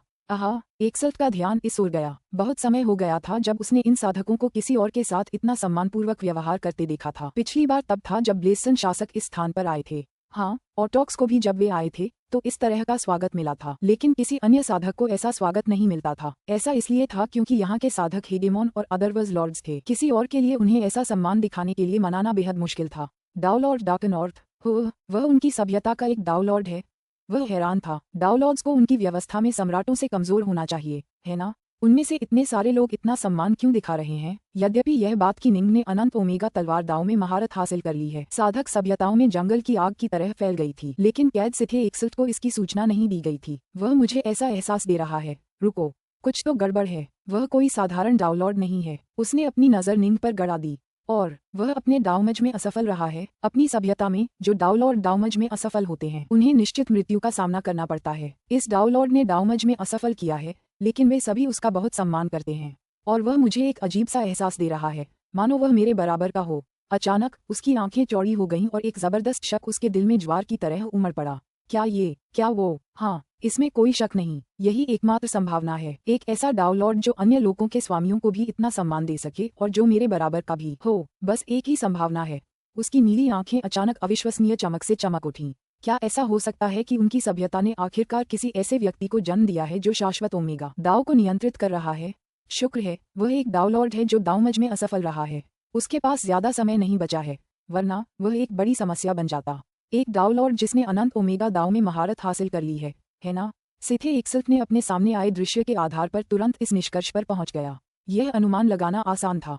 एक डाउलॉर्ड जो डाउमज में असफल रहा, वह इतना शक्तिशाली हो सकता था कि अन्य लोगों के प्रभुओं को भी ग्रहण लगा सके, केवल तभी जब वह डाउलॉर्ड अनंत ओमेगा दाव के नियंत्रण में हो। और कोई संभावना नहीं थी। हाँ, अगर उन्होंने एक को जन्म दिया है तो शायद दूसरे, तीसरे, चौथे को भी जन्म देंगे। हाँ, क्या हम आखिरकार हारने वाले हैं? काश हम हारते। चलो हार जाते हैं और सब खत्म कर देते हैं। सबको मरना चाहिए, सबको मरना चाहिए। वह बुदबुदाया। उसकी आंखें पहले से भी ज्यादा पागल हो गईं। पुस्तक 40, अध्याय 3, एक्सल्ट डाउबर। बाकी सब यहीं रह सकते हैं। उसके ज्यादा पास जाने की जरूरत नहीं है, जीनिंग ने कहा। मैं जाकर सिथे एक्सल्ट से बात करती हूँ। सावधान, डाउलॉर्ड, पैट्रियार्क ट्रीविंड ने जल्दी से कहा। सिथ एक्सल्ट किसी भी क्षण हमला कर सकता है। हालांकि उसे कैद कर लिया गया है, फिर भी वह 10 लाख किलोमीटर की दूरी तक हमला कर सकता है। पास ही खड़े इम्परेटर जेड रेनबो ने कहा। ट्रीविंड, ब्लेसन शासक भी डाउलॉर्ड का मुकाबला नहीं कर सकता। ये कैद सिथे एक्सल्ट तो और भी कम। बहरहाल, डाउलॉर्ड, ट्रीविंड सच बोल रहा है। अगर तुम इस एक्सल्ट से लड़ पड़े तो ये तुम्हारे लिए ठीक नहीं होगा। हाँ, आपकी सलाह के लिए धन्यवाद। निंग मुस्कुराई और सिर हिलाया, फिर इस ज्वलंत प्रकाश क्षेत्र के सबसे मध्य क्षेत्र की ओर चलना शुरू कर दिया। नुवा, सू यूजी और अजूर फाइंड सब उसे जाते हुए देख रहे थे। फ्लेमविंग थोड़ा हिचकिचाई और आखिरकार उसके पीछे न जाने का फैसला किया। उसके मन में सिथे एक्सल्ट के प्रति थोड़ी सी घृणा पैदा हो गई। इस ज्वलंत प्रकाश क्षेत्र ने आसपास के क्षेत्र की समस्त अग्नि तत्व ऊर्जा को एकत्रित कर लिया था तथा उसे केंद्र पर भयानक हमलों की श्रृंखला में केंद्रित कर दिया था। इनमें से हर एक वार ब्लेसन शासक की अधिकतम शक्ति को पार कर जाता है, लेकिन सिथे एक्सल्ट इन्हें आसानी से झेल लेता है। मैं उसका चाहे जितना भी निरीक्षण करूं, मुझे यही लगता रहता है कि वह ब्लेसन शासक से ज्यादा शक्तिशाली होना चाहिए। लेकिन बाहरी दुनिया में हर कोई इस बात पर सहमत है कि ब्लेसन शासक शक्ति में सिथे एक्सल्ट के बराबर है।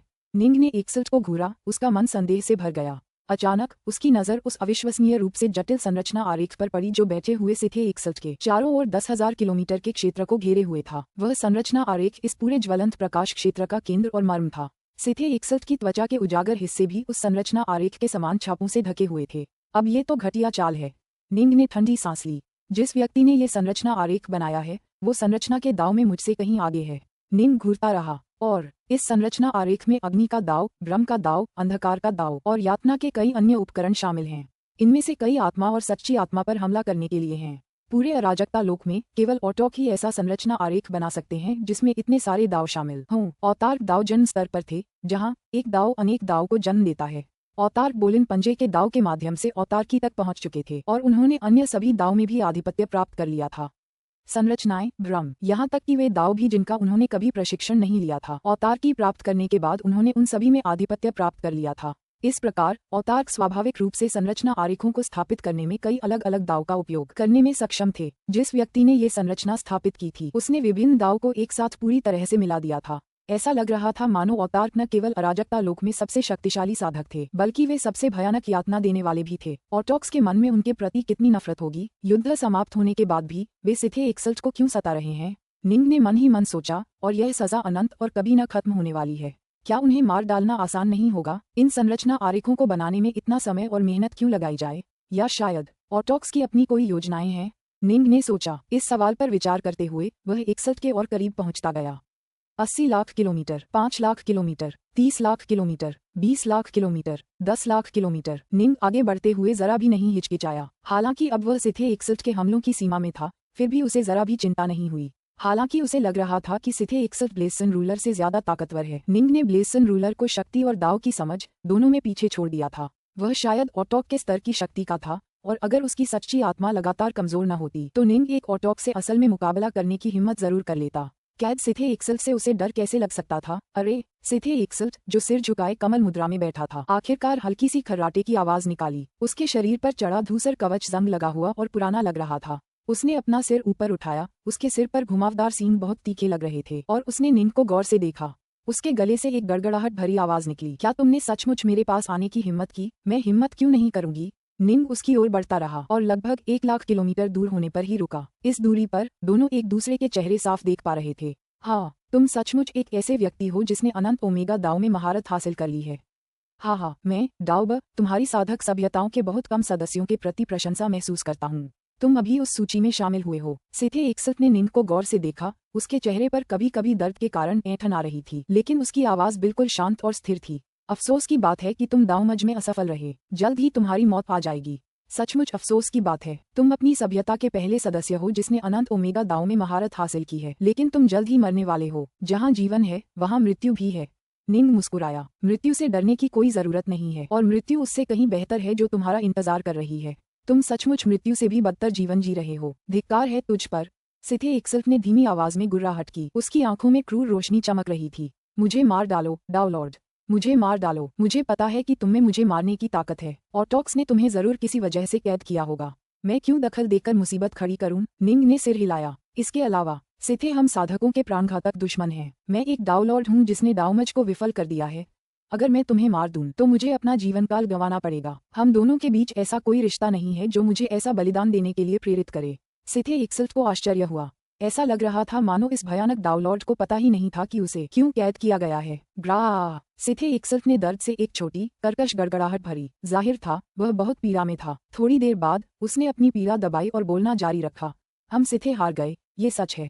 ये सभ्यताओं का युद्ध था, मौत का युद्ध। या तो तुम्हें मरना था या हमें मरना था।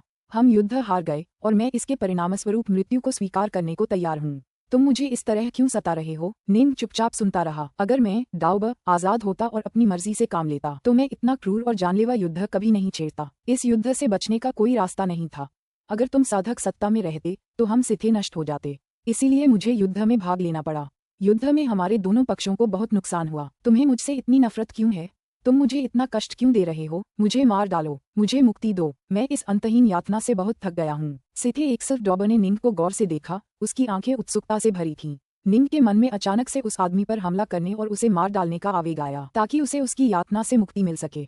हालांकि निंग जल्दी ही अपनी सामान्य शांति वापस पा गया। क्या वह सचमुच मेरे विचारों को प्रभावित कर सकता था? निंग ने सिथे एक्सल्ट की ओर देखा। मन ही मन चौंक गया। एक नजरिए से सिथे सच कह रहा था। निंग को भी लगा कि युद्ध जीतने के बाद दुश्मन का सफाया ही काफी है। बचे हुए लोगों को हमेशा के लिए कैद करके यातना देने की कोई जरूरत नहीं थी। हालांकि निंग को अचानक यह आवेग इसलिए महसूस हुआ क्योंकि सिथे एक्सल्ट की आवाज ने उसे हतप्रभ कर दिया था। ये सिथे एक्सल्ट निश्चित रूप से हतप्रभ करने की कला में एक भयानक रूप से गहन स्तर पर पहुंच गया था। निंग के पास सचमुच एक उत्तम तलवार हृदय था, फिर भी वह एक्सल्ट की आवाज से कुछ समय के लिए प्रभावित हुआ था। हालांकि वह जल्दी ही इससे उबर गया था। सिथे एक्सल्ट की आंखों में निराशा की एक झलक झलक आई। उसने दांत पीसते हुए नाराजगी से कहा, क्या तुम सचमुच मुझे रिहाई नहीं दोगे? ऑटोक्स ने तुम्हें जरूर किसी अच्छे कारण से कैद किया होगा। वे कृषक सभ्यताओं के नेता हैं और हो सकता है कि उन्होंने ऐसा किसी ऐसे रहस्य के कारण किया हो जो उन्हें पता हो और जिसका हमारी दोनों सभ्यताओं के बीच युद्ध पर गहरा असर हो। मैं इसमें किसी भी तरह से हस्तक्षेप नहीं करूंगा, निंग ने कहा। धिक्कार है, मैं तो बहुत करीब था। सिथे एक्सल्ट डॉबर तुरंत और भी ज्यादा उन्मत्त हो गया और गुर्राया, ये तो नाइंसाफी है। नाइंसाफी, एक शाश्वत ओमेगा दाव। अगर मैं भी बहुत पहले ओमेगा दाव के रास्ते पर चल पड़ा होता तो चाहे मैं सफल होता या असफल, मेरा अंत कभी ऐसा नहीं होता। मेरी नियति पूरी तरह बदल जाती। ये तो सरासर नाइंसाफी है। निंग उस आदमी की दहाड़ में भरी गहरी भावनाओं को महसूस कर सकता था। ये गहरे और तीव्र पछतावे की भावना थी जिसमें आक्रोश भी था। निंग खुद से बुदबुदाए बिना नहीं रह सका। तो क्या हुआ अगर तुम ओमेगा दाव के रास्ते पर चल पड़े होते? अगर तुम ओमेगा दाव के रास्ते पर चल भी पड़ते तो भी तुम सिथे के सदस्य के रूप में इस युद्ध में हिस्सा लेते। फुफ, अचानक गुर्राता हुआ सिथे एक्सल्ट दोनों हाथ आगे बढ़ा रहा था। उसकी भुजाएं नाटकीय रूप से बड़ी हो गईं, जिससे उन पर बने संरचना चित्र के निशान भी मुड़ और विकृत हो गए। हमला करते हुए उसने आखिरकार एक जानलेवा, नफरत भरी चीख निकाली, अगर तुम मेरी मदद नहीं करोगे तो तुम मर सकते हो। दोनों भुजाएं लगभग तुरंत ही फैलकर 1,00,000 किलोमीटर से भी ज्यादा लंबी हो गईं। उसके हाथ जबरदस्त शक्ति से भरे हुए थे और उसने निंग को चीरने के लिए हाथ बढ़ाया। जैसे जैसे वे निंग की ओर बढ़े, उनमें इतने अजीब गहरे रहस्य समाये हुए थे कि निंग उनसे बच भी नहीं पा रहा था। ऐसा लग रहा था मानो उसे इस हमले का सीधा सामना करना ही होगा। निंग का चेहरा पीला पड़ गया और उसका दिल सदमे से कांप उठा। जब से उसने अनंत ओमेगा दाव में महारत हासिल की थी, उसे हमेशा यही लगता था कि वह अपने आसपास के माहौल पर पूरी तरह से नियंत्रण रखता है। कभी कभी कोई न कोई चीज उसे चौंका देती, लेकिन कोई भी चीज उसे पूरी तरह से चौंका नहीं पाती थी। लेकिन इस पल निंग सचमुच स्तब्ध रह गया, इतना स्तब्ध कि उसका दिल कांप उठा। यहाँ तक कि उसका तलवार जैसा दिल भी कांप उठा था, मानो उसने कुछ ऐसा देख लिया हो जो उसके सामने बिल्कुल असंभव था। लेकिन निंग के पास इस मामले पर सोचने का समय नहीं था, क्योंकि वे 2 विशाल हथेलियां पहले ही उसके पास पहुंच चुकी थीं। पुस्तक 40, अध्याय 4, पूरी तरह से स्तब्ध। पब फ्यूचर विज्ञापन। धमाका। बस एक विचार के साथ निंग ने तुरंत अपने चारों ओर के भयानक तलवार दाव क्षेत्र को बुला लिया। तलवार की रोशनी की अनगिनत धाराएं इस जगह पर उतरीं और इसे ऐसे हमलों से भर दिया जो सभी अन्य देवताओं के पूर्ण शक्तिशाली प्रहारों के समान थे। तलवार की रोशनी तेजी से एक अद्भुत तरीके से आगे बढ़ी और निंग की ओर टूट रहे जानलेवा हथेलियां रोक दी और हथेलियों को धीमा करने की पूरी कोशिश की। दोनों हथेलियों की हर उंगली धीरे धीरे बदलने लगी और जैसे जैसे वे बदलती गईं, उनके साथ स्पेस टाइम भी बदलता गया। धमाक धमाक धमाक। हर एक उंगली ने तलवार की रोशनी की उन लकीरों को पूरी तरह से दबा दिया जिन्हें उन्होंने छुआ था। ये सिथे एक्सल्ट का सचमुच एक भयंकर हमला था। अगर निंग को इससे बचाव के लिए सिर्फ अपने स्वॉर्ड दाव क्षेत्र पर निर्भर रहना होता तो उसे 1000 किलोग्राम शक्ति को पुनर्निर्देशित करने के लिए 4 ग्राम बल के सिद्धांत का इस्तेमाल करना पड़ता। हालांकि उसका प्रतिद्वंद्वी स्पष्ट रूप से ब्लेसन शासक की तुलना में कहीं ज्यादा गहरी समझ रखता था, इसलिए निंग का ब्लॉक करने का प्रयास पूरी तरह सफल नहीं हुआ। रेप। दोनों हथेलियां निंग के सामने प्रकट हुईं और फिर सीधे निंग के शरीर से टकराकर उसे 2 टुकड़ों में फाड़ डाला। निंग का शरीर धीरे धीरे गायब हो गया और उसके बाद 10 लाख किलोमीटर दूर सफेद वस्त्र पहने निंग फिर से प्रकट हुआ। वह तेज है। एक्सल डॉबर ने तुरंत अपने हमले रोक दिए, क्योंकि निंग पहले ही उसकी अधिकतम आक्रमण सीमा से आगे निकल चुका था। संरचना आरेख के दमनकारी प्रभावों के कारण वह केवल इसी दूरी तक हमले कर पा रहा था। इटर्नल ओमेगा दाव वाकई प्रभावशाली हैं। मैं उनकी अद्भुत गति से ईर्ष्या किए बिना नहीं रह सकता। अगर मैं इटर्नल ओमेगा दाव में महारत हासिल कर पाता तो कितना अच्छा होता। एक्सल डॉबर आह भरने से खुद को नहीं रोक पाया। सच कहूं तो मुझे पता था कि मैं तुम्हें मार नहीं पाऊंगा। मैं बस तुम्हारी उम्र थोड़ी कम करना चाहता था। बदकिस्मती से मैं तुम्हें तलवार खींचने के लिए मजबूर भी नहीं कर पाया। निंग लाखों किलोमीटर दूर खड़ा था, उसके चेहरे पर गंभीरता थी। मैंने अपनी तलवार नहीं निकाली, लेकिन उस छल कपट की कला में मुझे थोड़ी दैवीय शक्ति लगानी पड़ी।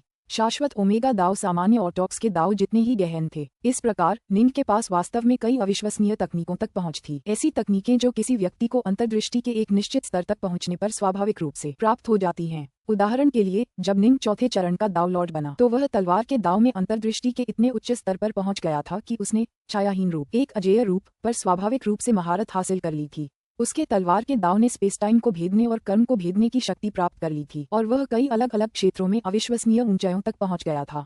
आजकल निंग की क्षमताएं पहले से भी ज्यादा अविश्वसनीय थीं। अगर वह सचमुच अपनी जीवन ऊर्जा खर्च करने को तैयार होता तो अपनी गति को अविश्वसनीय ऊंचाइयों तक बढ़ा सकता था। उदाहरण के लिए, जब निंग ने लोनली किंग को मारा था तो उसने लोनली किंग को मारने के लिए एक ही कदम उठाया था और लोनली किंग बिना कोई प्रतिक्रिया दिए ही उसे बहुत दूर तक मार डाला था। यह निंग की असली गति का प्रमाण था। इसी तरह वह एक ही वार में ब्लेसन रूलर को बुरी तरह घायल कर सकता था और ब्लेसन रूलर उसे रोक भी नहीं पाया था। जहां तक स्पेस टाइम में वार्पिंग की बात है, अगर निंग अपनी तलवार से स्पेस टाइम को चीरने का फैसला करता तो वह ब्लैकसन से भी ज्यादा दूरी तय कर पाता। ऑटोक्स आसानी से स्पेस टाइम को चीरकर बहुत दूर तक वार्पिंग कर सकते थे, लेकिन अफसोस, इन सभी अविश्वसनीय तकनीकों में बहुत ज्यादा ऊर्जा खर्च होती थी। निंग को अपनी ऊर्जा के इस्तेमाल में बेहद कंजूसी करनी पड़ी। ऊर्जा और शक्ति का हर एक कण उसकी प्राण शक्ति का प्रतिनिधित्व करता था। अभी अभी उसने बस एक कदम पीछे हटने के लिए एक बचाव कला का इस्तेमाल किया था ताकि सिथे एक्सल्ट उसे छू न सके। इससे उसकी दिव्य शक्ति का ज्यादा इस्तेमाल तो नहीं हुआ, लेकिन फिर भी कुछ नहीं हुआ। क्या सिथे एक्सल्ट ने अभी अभी डाउल और डार्कनॉर्थ पर हमला किया है? दूर बैठे साधक और ब्लेसन शासक की सेवा करने वाले सभी प्राणी आश्चर्य से देखने लगे। सिथे एक्सल्ट का हमला पहले जैसा ही क्रूर और दबंग था। यह अजीब था। ब्लेसन शासक और सिथे एक्सल्ट स्पष्ट रूप से शक्ति के एक ही स्तर पर थे, लेकिन जब उन्होंने सिथे एक्सल्ट का हमला देखा तो उन्हें और भी ज्यादा डर लगा। वे पहले भी कई बार सिथे एक्सल्ट के हमले देख चुके थे और कई साधक मारे गए थे। हालांकि डाउल और डार्कनॉर्थ स्वाभाविक रूप से अलग था। उसने बस एक कदम पीछे हटकर आसानी से बच निकला। एक पक्ष ने पूरी ताकत से वार किया, दूसरे ने शांति और सहजता से चकमा दिया। डाउल और डार्कनॉर्थ सचमुच ज्यादा शक्तिशाली है। अविश्वसनीय। साधक बुदबुदाए। नुवा, सू यूजी और निंग के आसपास के अन्य लोगों का क्या? वे तो बस घबरा गए थे। निंग जिस तेजी से आगे बढ़ा था उससे साफ जाहिर था कि उसे अपनी कुछ शक्ति का इस्तेमाल करने पर मजबूर होना पड़ा था। मैं तुम्हें सिर्फ एक बचाव कला का इस्तेमाल करने के लिए मजबूर कर पाया। इसमें कितनी ऊर्जा खर्च हो सकती है? तलवार के वार से जितनी ऊर्जा खर्च होती है उसके बराबर ऊर्जा पाने के लिए तुम्हें शायद 10 कदम पीछे हटने के लिए इसका इस्तेमाल करना होगा, एक्सल्ट डॉबर ने ठंडे स्वर में कहा। निंग का चेहरा पहले जैसा ही गंभीर बना रहा। वह सिथे एक्सल्ट को गौर से देख रहा था, मानो किसी छिपे हुए सच को जानने की कोशिश कर रहा हो। कई सेकंड तक घूरने के बाद निंग ने आखिरकार कहा, जो पंजा कला तुमने अभी इस्तेमाल की थी, आहा, तो तुमने गौर किया है ना? सिथे एक्सल्ट पागलों की तरह हंसा। आहा, बात तो सही है। तुम तो अनंत ओमेगा दाव में पारंगत हो। बेशक तुम गौर कर पाओगे। मुझे सब कुछ बताओ। निंग ने उसे घूर कर देखा। हाँ, बस इतना ही कहूंगा कि तुमने वही देखा जो तुमने सोचा था। सिथे एक्सल्ट डॉबर बेतहाशा हंसता रहा। मैं तुम्हें और कुछ नहीं बताऊंगा। आहा, मैं तुम्हें चिंता करने और जवाब ढूंढने के लिए दिमाग खराब करने दूंगा। हाँ, मुझे तो बस इसके बारे में सोचकर ही मजा आ रहा है। इस कैओसवज में इटर्नल ओमेगा दाव के पहले गुरु को चकित कर पाना क्या ही अद्भुत एहसास है। ये सुनकर निंग की भौहें तन गईं। सिथे एक्सल्ट ने आगे कहा, जब तक तुम मुझे मारकर रिहा करने को तैयार न हो तभी मैं तुम्हें सब कुछ बताऊंगा। एक्सल्ट डॉबर भूखी निगाहों से निंग को घूर रहा था। असंभव। निंग ने सिर हिलाया। सिथे एक्सल्ट की पंजा कलाएं देखने के बाद उसे यकीन होता गया कि एक्सल्ट की कैद के पीछे कोई बहुत बड़ा राज छिपा है। ऑटोक्स ने उन्हें किसी बेहद अहम वजह से कैद किया होगा। तो फिर आपको इसका उत्तर कभी नहीं पता चलेगा, एक्सल्ट डॉबर ने क्रूरता से कहा। मुझे बताओ, क्या तुम्हें लगता है कि ऑटोक्स को इसका जवाब पता है? निंग अचानक मुस्कुराया। तुम? सिथे एक्सल्ट दंग रह गया। मैं जाकर ऑटोक्स से पूछूंगा। मैं मरने से पहले उनसे आखिरी बार मिलने की सोच रहा था, निंग ने कहा। फिर वह मुड़ा और चला गया। निंग को जाते देख एक्सल्ट डॉबर दांत पीस रहा था, लेकिन वह कुछ नहीं कर सकता था। माया का प्रयोग। उस भयानक दाव लॉर्ड के पास एक अविश्वसनीय रूप से शक्तिशाली दाव हृदय था जो सचमुच परिपूर्ण था। ये पहले से ही अविश्वसनीय था कि सिथे एक्सल्ट पहले निंग पर जरा सा भी प्रभाव डाल पाया था। वह वास्तव में निंग के कार्यों को प्रभावित नहीं कर पाता। अन्य तरीके भी उतने ही निरर्थक होते। निंग जैसी महान शक्ति किसी भी तरह से केवल जिज्ञासा के आगे नहीं झुकती। मैं यहाँ हमेशा के लिए कैद हो जाऊंगा, हमेशा के लिए यातनाएं झेलूंगा। डॉबर ने अपना सिर उठाया। उसकी नीली आंखें आसमान में फैली अनंत अग्निमय रोशनी में घूर रही थीं। उसकी निगाहें घृणा और पछतावे से भरी थीं। और फिर वह थकान के भाव से बुदबुदाया, ये कब खत्म होगा? मैं सचमुच अब और नहीं रुकना चाहता। निंग मुड़ा और चला गया और नुवा, पैट्रियार्क ट्रीविंड और बाकी लोगों के पास संदेह से भरा पेट लेकर लौटा। उसके मन में सिथे एक्सल्ट द्वारा पंजा कला से उस पर हमला करने की छवियां बार बार घूम रही थीं। ये कैसे संभव है? ऐसा कैसे हो सकता है? क्या यही असली वजह है कि ऑटोक्स ने उन्हें कैद कर रखा है? निंग लगातार इस सवाल पर विचार कर रहा था। अचानक निंग का चेहरा हल्का पीला पड़ गया और उसने अपना सिर उठाकर आसमान की ओर देखा। वाह! अचानक एक बिजली का गोला प्रकट हुआ जो आकाश को चीरता हुआ, स्पेस टाइम को चीरता हुआ एक स्थिर लेकिन अस्थायी मार्ग का निर्माण कर गया। ठीक इसी क्षण बिजली की गड़गड़ाहट के बीच 8 विशाल आकृतियां प्रकट हुईं, जिनमें से एक बलवान काले कवचधारी ब्लेसन शासक था। बाकी सातों की आभा अलग अलग थी। एक बर्फ के अंतहीन समुद्र की तरह ठंडी और दूरस्थ थी, दूसरी अंतरिक्ष के विनाश का प्रतिनिधित्व करती प्रतीत हो रही थी, लेकिन सभी का परिमाण समान था। 8 डोमेन शासक। निंग का चेहरा पूरी तरह पीला पड़ गया। क्या वे पागल हो गए हैं? ब्लेसन शासक जरूर पागल होगा। निंग ने इस संभावना पर विचार किया था कि ब्लेसन शासक अपने साथ काम करने के लिए 4-5 अन्य लोगों को भर्ती कर सकता है, लेकिन उसने कभी सोचा भी नहीं था कि कैओस्वर्स के 8 डोमेन के सबसे शक्तिशाली सोर्सवॉकर ये सभी एक साथ प्रकट होंगे। सभी 8। निंग शायद खुद को थकाकर उन 8 का कुछ भी बिगाड़े बिना ही मर जाएगा। उसके लिए लंबे समय तक पूरी ताकत से लड़ना नामुमकिन था। 8 डोमेन शासक, लेकिन कुलपति ट्रीविंड, नुवा और अन्य सभी हैरान थे। वह जो वहाँ है वह ब्लेसन शासक है। मुझे ऐसा क्यों लग रहा है कि बाकी 7 भी उसके जैसे ही भयानक हैं? उनकी आभाएं भी उतनी ही शक्तिशाली लगती हैं। अन्य 7 भी डोमेन शासक हैं क्या? 8 डोमेन शासक यहाँ हैं। निंग भी हैरान था और वहाँ मौजूद बाकी साधक भी पूरी तरह से डर गए। उन्होंने तो कभी सुना भी नहीं था कि 8 डोमेन शासक एक साथ प्रकट हो गए हों। ये पागल हो गए हैं, बिल्कुल पागल। 8 एकदम से दौड़कर आ गए। मैं तो यहाँ बिल्कुल नहीं रुकूंगा। निंग एक कदम आगे बढ़ा और पैट्रियार्क ट्रीविंड, नुवा और बाकियों के सामने फिर से प्रकट हुआ। उसने हाथ हिलाकर उन्हें अपनी संपत्ति के खजाने में खींच लिया। रेप! निंग ने डार्कनॉर्थ तलवार एक बार लहराई, जिससे तलवार की रोशनी की एक धार निकली जिसने स्पेस टाइम में एक दरार बना दी। निंग उस स्पेस टाइम दरार में कूद गया, जो जल्दी से बंद हो गई और उसके पीछे भर गई। अब तक स्पेस टाइम को चीरने में केवल ऑटोक ही निंग से आगे निकल सकते थे। 8 डोमेन शासक उसे किसी भी तरह से नहीं रोक सकते थे। 8 डोमेन शासकों ने अभी अभी एक बहुमूल्य खजाने का इस्तेमाल करके तुरंत यहाँ टेलीपोर्ट कर दिया था। वे स्तब्ध होकर देखते ही रह गए, क्योंकि निंग उनके सामने से गायब हो गया था और उन्हें उसके जाने का कोई निशान भी नहीं मिल रहा था। पुस्तक 40, अध्याय 5, महल। अगर जी निंग चाहता तो वह अपनी तलवार से स्पेस टाइम को चीरकर पूरे ब्लेसन डोमेन से बाहर निकल सकता था। हालांकि 8 डोमेनों में से एक होने के नाते ब्लेसन डोमेन के भीतर कई ऐसी जगहें थीं जहां स्पेस टाइम वॉर्प के जरिए पहुंचना बेहद मुश्किल था। तलवार के दाव के जरिए जबरदस्ती वहां पहुंचने के लिए बहुत ज्यादा ऊर्जा की जरूरत होती। जी निंग अपनी जिंदगी ऐसी किसी चीज पर बर्बाद नहीं करना चाहता था। उसे आभास हो गया था कि पास ही स्पेस टाइम में कुछ अजीब हो रहा है, इसलिए उसने वहां निकास सुरंग बनाने का फैसला किया। फुस! निंग अर्थफायर महाद्वीप से गायब हो गया और तलवारनुमा स्पेस टाइम सुरंग का पीछा करते हुए ब्लेसफायर क्षेत्र में एक बेहद दूर स्थित स्थान पर पहुंच गया। अरे! निंग ने अपनी नजरों से उस क्षेत्र को देखा, थोड़ा हैरान होकर। मुझे दूर से ही लग रहा था कि यहाँ का स्पेस टाइम सातत्य बहुत अनोखा है। तो ये जगह ऐसी दिखती है। निंग इस समय खाली जगह में खड़ी थी, एक दूर के आयामी भंवर के सामने। भंवर से मलबे के टुकड़े उड़ रहे थे, जिनमें सोने की धातु के कुछ टूटे हुए टुकड़े, अजीबोगरीब यांत्रिक पुर्जे और यहाँ तक कि एक विशाल लेकिन जर्जर दिखने वाला महल भी शामिल था। ये सभी टुकड़े भंवर से बाहर उड़ रहे थे, जबकि भंवर खुद धीरे धीरे घूमने लगा था, मानो अंतरिक्ष वापस सामान्य स्थिति में आ रहा हो। लगता है मेरी किस्मत खराब नहीं है, मुझे सिर्फ एक टेलीपोर्ट के बाद ही सिथे का खजाना मिल गया। निंग हंसा। निंग ने अपना हाथ हिलाया। Nuwa, Su Yuji, Patriarch Treewind, Imperator Jade Rainbow, Flamewing god और बाकी लोगों को बाहर निकाला। जैसे ही विशेषज्ञों का यह अद्भुत समूह प्रकट हुआ, उन्होंने अपने आसपास का निरीक्षण करना शुरू कर दिया। उन्होंने तुरंत उस आयामी भंवर को देखा और उसे और उसमें से तैरते सिथे खजानों को देखकर आश्चर्यचकित हो गए। एक खजाना? क्या यहाँ सचमुच कोई खजाना है? और देखने से तो ऐसा लगता है कि यह अभी अभी प्रकट हुआ है। पैट्रियार्क ट्रीविंड और अन्य सभी लोग दंग रह गए। निंग के बारे में वह हंसा। मैंने सुना है कि 8 लोकों में अक्सर कहीं से भी अन्य लोक और सिथे के खजाने प्रकट हो जाते हैं। क्या ऐसा है? हाँ, पैट्रियार्क ट्रीविंड ने सिर हिलाया। ब्लेसन डोमेन में घूमते हुए आप कभी कभी किसी ऐसे अदरवस से टकरा जाएंगे जिसका कोई स्वामी नहीं है, और सिथे कैश भी कभी कभी कहीं से प्रकट हो जाएंगे। हालांकि जो हमें मिलते हैं वे आमतौर पर ब्लेसन डोमेन में काफी समय से तैर रहे होते हैं। मैंने उन्हें आयामी भंवरों से प्रकट होते देखने के बारे में केवल कहानियां ही सुनी हैं। ये पहली बार है जब मैं इसे प्रत्यक्ष रूप से देख रहा हूँ। अन्य ब्रह्मांडों का निर्माण ऑटोक्स द्वारा किया गया है, निंग ने कहा, लेकिन सिथे के भंडार डॉन युद्ध से पीछे छूट गए थे। वे यहाँ अचानक क्यों प्रकट हो गए? निश्चित नहीं, शायद किसी कारण से ऑटोक्स इसके पीछे हैं। Patriarch Treewind, Imperator Jade rainbow और अन्य जो ब्लेसन डोमेन से परिचित थे, सभी ने अपना सिर हिलाया। निंग इस सवाल पर विचार करता रहा। दूर स्थित विशाल जर्जर दिखने वाला किला कमोबेश पूरी तरह से तैयार था, लेकिन उसने युद्ध की तबाही जरूर झेली थी, वरना उसमें इतने सारे घाव क्यों होते? लेकिन डॉन युद्ध को खत्म हुए बहुत लंबा समय बीत चुका था।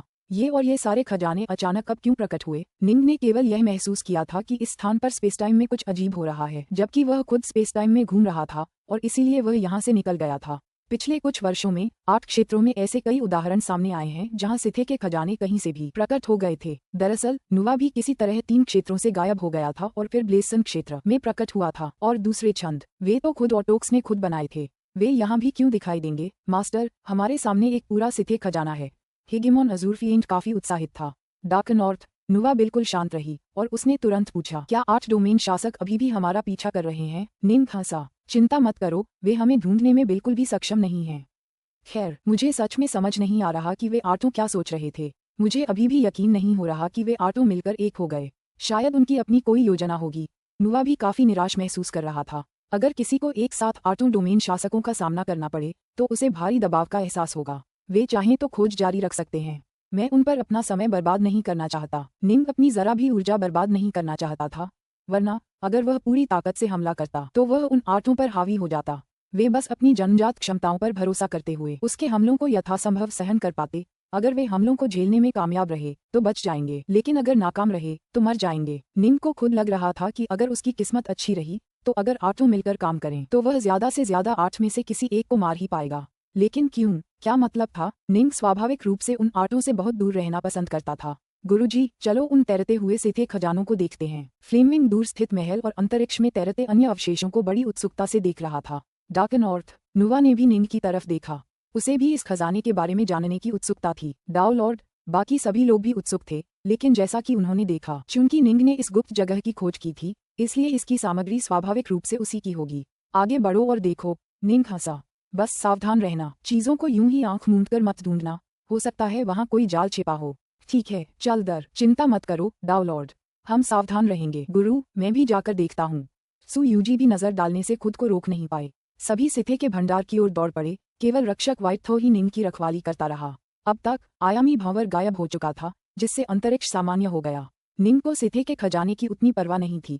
वह पहले से ही सत्ताधारी ऑटोक्स के करीब था। उसे सिथे के खजाने या हथियारों की क्या परवाह। लेकिन मैंने अभी अभी क्या देखा था? निंग मन ही मन सोच रहा था। उसका मन पृथ्वी, अग्नि महाद्वीप और कैद सिथे एक्सल द्वारा उस पर किए गए गुप्त हमले के बारे में सोच रहा था। ये बिल्कुल असंभव है, लेकिन मैं इसे किसी और तरह से समझा भी नहीं सकता। इस क्षण तक निंग अभी भी इन परिणामों से स्तब्ध था। यही कारण था कि उसे सिथे के खजाने की खोज में कोई दिलचस्पी नहीं थी। मैं निश्चित रूप से कुछ नहीं देख पा रहा था। वह कैद सिथे एक्सल्ट निश्चित रूप से अंतर्दृष्टि के ऑटोक स्तर तक पहुंच गया था। निंग अंदर से कांप रहा था। वह सिथे ऑटोक शायद विस्मय के दाव में हेजेमनी तक पहुंच गया था, लेकिन निंग पर उसके द्वारा किए गए दोहरे पंजे के हमले अतुलनीय रूप से गहरे थे। निंग अपने तलवार दाव क्षेत्र से उसे हिला या हिला नहीं पाया था। अन्य साधक शायद यह न बता पाएं, लेकिन निंग पहले ही उस अंतर्दृष्टि के स्तर पर पहुंच चुका था जो ऑटोक्स के बराबर थी, और उसे ऑटोक अवेकना और ऑटोक बोलिन द्वारा छोड़ी गई विरासतों से भी मार्गदर्शन प्राप्त हुआ था। युद्ध का वह संक्षिप्त क्षण निंग के लिए ये सुनिश्चित करने के लिए पर्याप्त था कि सिथे एक्सल्ट डॉबर ने अपने दोहरे पंजों के हमलों को शुरू करने में निश्चित रूप से ऑटोकी स्तर के रहस्यों का इस्तेमाल किया था। ऑटच स्तर की अंतर्दृष्टि, इसका मतलब है कि उसे ऑटच होना चाहिए। निंग को समझ ही नहीं आया, लेकिन उसे तो बस यूं ही कैद कर लिया गया। यदि वह वास्तव में एक ऑटोक होता तो उसके और उसके साथियों के लिए फ्लेमिंग गॉड को पकड़ना अविश्वसनीय रूप से आसान होता। लेकिन इसके बजाय उन तीनों को ये काम पूरा करने के लिए एक साथ काम करना पड़ा। दरअसल सिथे के पास कभी कई एक्सल्ट थे। अगर सिथे एक्सल्ट सचमुच ऑटोक होते तो वे आसानी से कल्टीवेटर सभ्यताओं पर विजय पा लेते, लेकिन इसके बजाय युद्ध में उनके प्रदर्शन ने साबित कर दिया कि वे हमारे ऑटोकों से कमतर थे। और जब एक्सल्ट डाउबर ने मेरे खिलाफ लड़ाई लड़ी, मैं महसूस कर सकता था कि हालांकि वह अंतर्दृष्टि के एक अविश्वसनीय रूप से उच्च स्तर पर पहुंच गया था, उसके हमलों की शक्ति मेरी तुलना में बहुत कम थी। निंग सचमुच हैरान था। उसे यकीन था कि सिथे एक्सल्ट डॉबर अंतर्दृष्टि के ऑटोक स्तर तक पहुंच गया है, लेकिन युद्ध में एक्सल्ट ने जो शक्ति प्रदर्शित की थी वह उस स्तर से बहुत कम थी। ज्यादा से ज्यादा वह ब्लेसन रूलर के बराबर थी। निंग को अपनी ऊर्जा का बहुत कम इस्तेमाल करना पड़ा था, और एक ही कदम पीछे हटने से वह आसानी से हमले से बच गया था। जाहिर है निंग शक्ति में एक्सल्ट से पूरी तरह आगे निकल गया था। कितना अजीब है, मैं गलत तो नहीं था।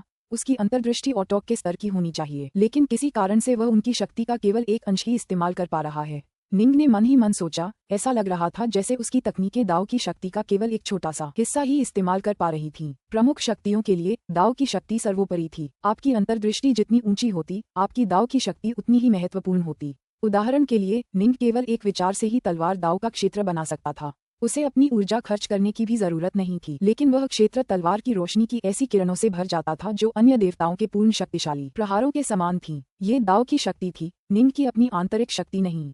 जब वह स्वयं युद्ध में लड़ता और अपनी तलवार कला का प्रयोग करता तो उसकी तलवार कला इतनी गहन होती कि वह कई अद्भुत प्रभाव उत्पन्न कर सकती थी। ऐसा इसलिए होता था क्योंकि वह अपनी ऊर्जा के एक अंश का उपयोग दाव की शक्ति को पूरी तरह से नियंत्रित करने और भी अधिक विनाशकारी शक्ति का प्रयोग करने के लिए करता था। लेकिन सिथे एक्सल्ट बिल्कुल अलग था। निंग समझ सकता था कि वह दाव के बारे में स्पष्ट रूप से ऑटोक स्तर की अंतर्दृष्टि तक पहुंच गया था, लेकिन उसकी तकनीकें दाव की शक्ति का केवल एक अंश ही प्रकट कर पा रही थीं।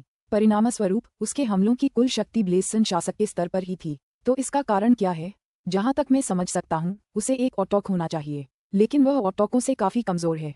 या शायद ये सिथे एक्सल्ट छद्म ऑटोक हैं। शायद उनमें जन्मजात ही दोषपूर्ण दाव हैं, इसीलिए वे उनसे ज्यादा शक्ति प्राप्त नहीं कर पाते। निंग के मन में कई सवाल थे। इन एक्सल्टों को दाव के बारे में इतनी गहरी समझ क्यों थी? क्या वे सचमुच ऑटोक थे या वे छद्म ऑटोक थे? ऐसा क्यों था कि असली ऑटोकों ने उन्हें मारने के बजाय उन्हें हमेशा के लिए यातना देना चुना? निंग ने सोचा, मुझे लगता है कि केवल ऑटोक्स ही इन सवालों का जवाब जानते हैं। डार्क नॉर्थ, जल्दी से इधर आओ। नुवा ने अचानक उस दूर हवा में उड़ते महल के पास से आवाज लगाई। पुस्तक 40, अध्याय 6, गठन। क्या हुआ? जी निंग ने एक कदम आगे बढ़ाया और अंतरिक्ष में घूमती हुई क्षतिग्रस्त जख्मों से ढके महल के ठीक बगल में प्रकट हुई। नुवा, पैट्रियार्क ट्रीविंड, फ्लेमविंग गॉड, इम्परेटर जेड रेनबो और बाकी सभी लोग पूरी तरह से असहाय महल के पास खड़े थे। नुवा ने उस विशाल महल की ओर इशारा किया जो पूरे 15,000 मीटर लंबा था। हम इस जगह की पूरी तरह से तलाशी ले चुके हैं और हमें यकीन है कि इसके भीतर एक आयामी स्थान है, लेकिन हम इसे खोल नहीं पाए हैं, चाहे हम कुछ भी करें। नहीं, हमें अंदर जाने का कोई रास्ता मिल रहा है। यह महल काफी जटिल लग रहा है। मुझे देखने दो। निंग ने उसे ध्यान से देखा। विशाल महल अंतरिक्ष में यूं ही लटका हुआ था, कई निशानों से ढका हुआ, और उसके चारों ओर कई क्षतिग्रस्त हिस्से तैर रहे थे। निंग धीरे धीरे महल के चारों ओर एक घेरा बनाता हुआ उड़ता रहा और उसके हर हिस्से का ध्यान से निरीक्षण करता रहा। उसने क्षतिग्रस्त हिस्सों पर भी नजर डाली। ये कैसा दिखता है? फ्लेमविंग खुद को रोक नहीं सका और पूछा, मास्टर, क्या आप इसे खोल सकते हैं? अगर मैं होता भी तो भी तुम कुछ नहीं कर पाते। तुम्हें इतनी जल्दी क्यों है? निंग ने चिढ़ाते हुए कहा। मैं तो बस उत्सुक हूँ। फ्लेमविंग हंसी। सच तो ये है कि सू यूजी और बाकी लोग भी काफी उत्सुक थे। निंग महल का निरीक्षण उतनी देर तक करता रहा जितनी देर में एक केतली में चाय उबलने के लिए पर्याप्त थी। अचानक उसने हाथ हिलाया और दो टुकड़े उसके हाथों में आ गिरे। एक लगभग 3 मीटर लंबा था, जबकि दूसरा मुट्ठी भर। Clack clack. निंग ने दोनों टुकड़ों को महल में 2 अलग अलग जगहों पर रख दिया। गड़गड़ाहट। तुरंत पूरा महल अपने आधार पर धीरे धीरे घूमने लगा, जो पत्तों के आकार के तंत्रों की एक श्रृंखला जैसा लग रहा था। इस विशाल महल का केंद्र अचानक अलग हो गया, जिससे एक प्रवेश मार्ग दिखाई दिया।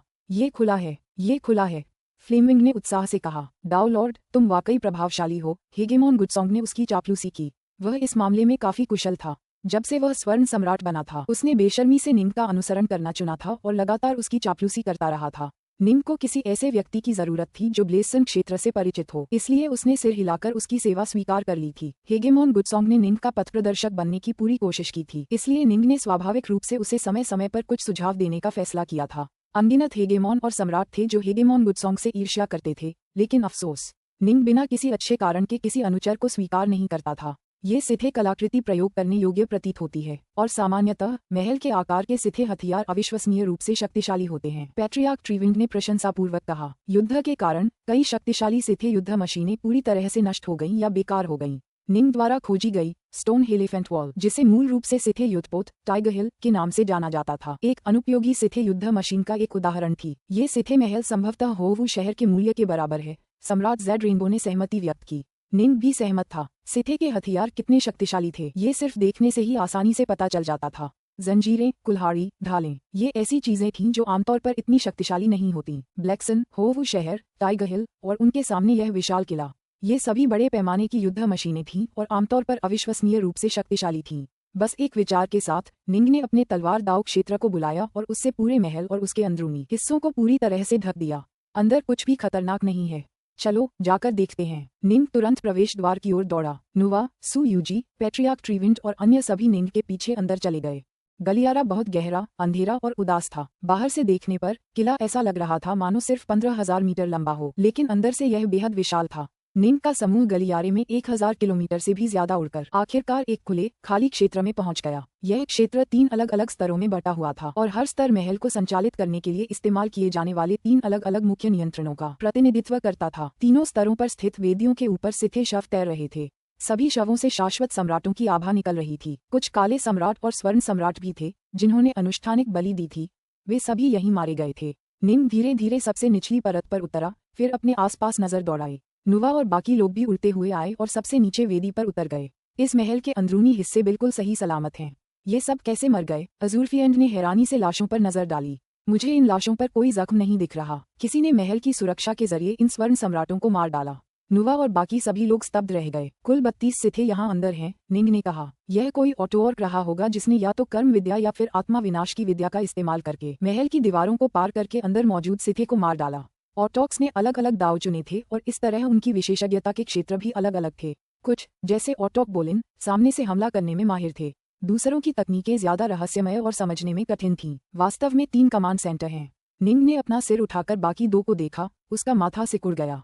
नीचे के कमांड सेंटर के अंदर एक विशाल संरचना है जिसका उपयोग किले के आधार से बाहर निकलकर उसे आसपास के विशाल क्षेत्र से जोड़ने के लिए किया जा सकता है। इस किले का उपयोग पूरे क्षेत्र पर नियंत्रण, एकीकरण और सुरक्षा के लिए किया जा सकता है। यह अपने आसपास के क्षेत्र से अराजकता ऊर्जा एकत्र करेगा। मध्य कमांड सेंटर अपेक्षाकृत सरल है। यह एक स्कैनिंग संरचना को नियंत्रित करता है जिससे यह सुनिश्चित होता है कि सामने आने वाले किसी भी प्रतिद्वंद्वी का बच निकलना लगभग असंभव हो जाएगा। इसका आयामी शक्ति पर जबरदस्त नियंत्रण है जिससे यह एक अविश्वसनीय रूप से विशाल क्षेत्र को स्कैन कर सकता है और सबसे सूक्ष्म स्थानिक तरंगों का भी पता लगा सकता है। यहाँ तक कि मैं भी शायद इसके पता लगने से बच नहीं पाऊंगा, निंग ने आश्चर्य से आह भरते हुए कहा। जहाँ तक शीर्ष कमांड सेंटर की बात है वह भी काफी जटिल है। इसमें एक शक्तिशाली आक्रामक संरचना शामिल है जो बिजली की शक्ति को एकत्रित करती है और उसे एक अविश्वसनीय हमले में केंद्रित करती है। इसके आगे तो शायद स्वर्ण सम्राट भी नष्ट हो जाएं, निंग ने धीरे से कहा और महल के अंदर का निरीक्षण जारी रखा। क्या यह वाकई इतना प्रभावशाली है? इसका मतलब है कि यह युद्ध का एक अचूक हथियार है, हेगेमॉन अज़ूरफाइंड ने चौंक कर कहा। डॉन वॉर के दौरान यह शायद ब्लैकसन जितना ही महत्वपूर्ण था, निंग ने कहा। यह भी एक युद्ध मशीन है जो पूरे क्षेत्र में युद्ध के प्रवाह को प्रभावित करने में सक्षम है। मुझे आश्चर्य है कि हम इतने भाग्यशाली थे कि हमें इतनी महत्वपूर्ण युद्ध मशीन मिल गई। हाँ, आपके अविश्वसनीय कौशल को देखते हुए डाउलॉर्ड, ये स्वाभाविक है कि आपका भाग्य भी असाधारण है, पैट्रियार्क ट्रीविंड ने प्रशंसा की। निंग खुद भी थोड़ा उलझन में था। किस्मत, है ना? ये सच था कि कैओस्वर्स के प्रमुख तत्वों ने उसे बहुत कृपालु बना रखा था। जब वह अपने दांवमज में असफल रहा तो उसे एहसास हुआ कि प्रमुख तत्वों ने उसके लिए आह भरी थी। अगर उसे एक अविश्वसनीय रूप से मूल्यवान युद्ध किले पर अचानक इसलिए ठोकर लगी थी क्योंकि वह प्रमुख तत्वों के अनुग्रह के कारण भाग्यशाली था, तो निंग भी आह भरने के अलावा कुछ नहीं कर सकता था। इस स्तर की शक्ति वाली 2 युद्ध मशीनें मिलना अविश्वसनीय रूप से कठिन था। लॉर्ड होवू को होवू शहर मिलने के बाद ही होवू के लॉर्ड गवर्नर के रूप में जाना जाने लगा था, जबकि ब्लैकसन ने रियल्म्स लॉर्ड विंडग्रेस को रियल्म्स लॉर्ड बना दिया था। इस महल को चलाने के लिए मुझे कम से कम 3 लोगों की जरूरत होगी जो संरचनाओं पर नियंत्रण रखें। निंग ने भौहें चढ़ाईं। और तीनों को हेगेमॉन होना जरूरी है। मैं और मेरा अवतार 2 लोगों के बराबर हो सकते हैं, लेकिन ये पर्याप्त नहीं होगा। नुवा को थोड़ी चिंता हुई। मेरा क्या होगा? एज़ूरफिएंट ने स्वेच्छा से पूछा। निंग ने सिर हिलाया। मैं अपने वतन में ये किला छोड़ने की सोच रहा हूँ। अज़ूरफिएंट, क्या तुम सच में हमेशा के लिए मेरे वतन में रहने के लिए तैयार हो? एज़ूरफिएंट अवाक रह गया। उसे आज़ादी और रोमांच पसंद था। वह सचमुच हमेशा के लिए डाउलॉर्ड डार्कनॉर्थ की मातृभूमि में नहीं रह सकता था। इस महल के अंदर की संरचनाएं काफी जटिल हैं। नुवा, तुम शायद उन पर सीधा नियंत्रण भी नहीं कर पाओगी, निंग ने कहा।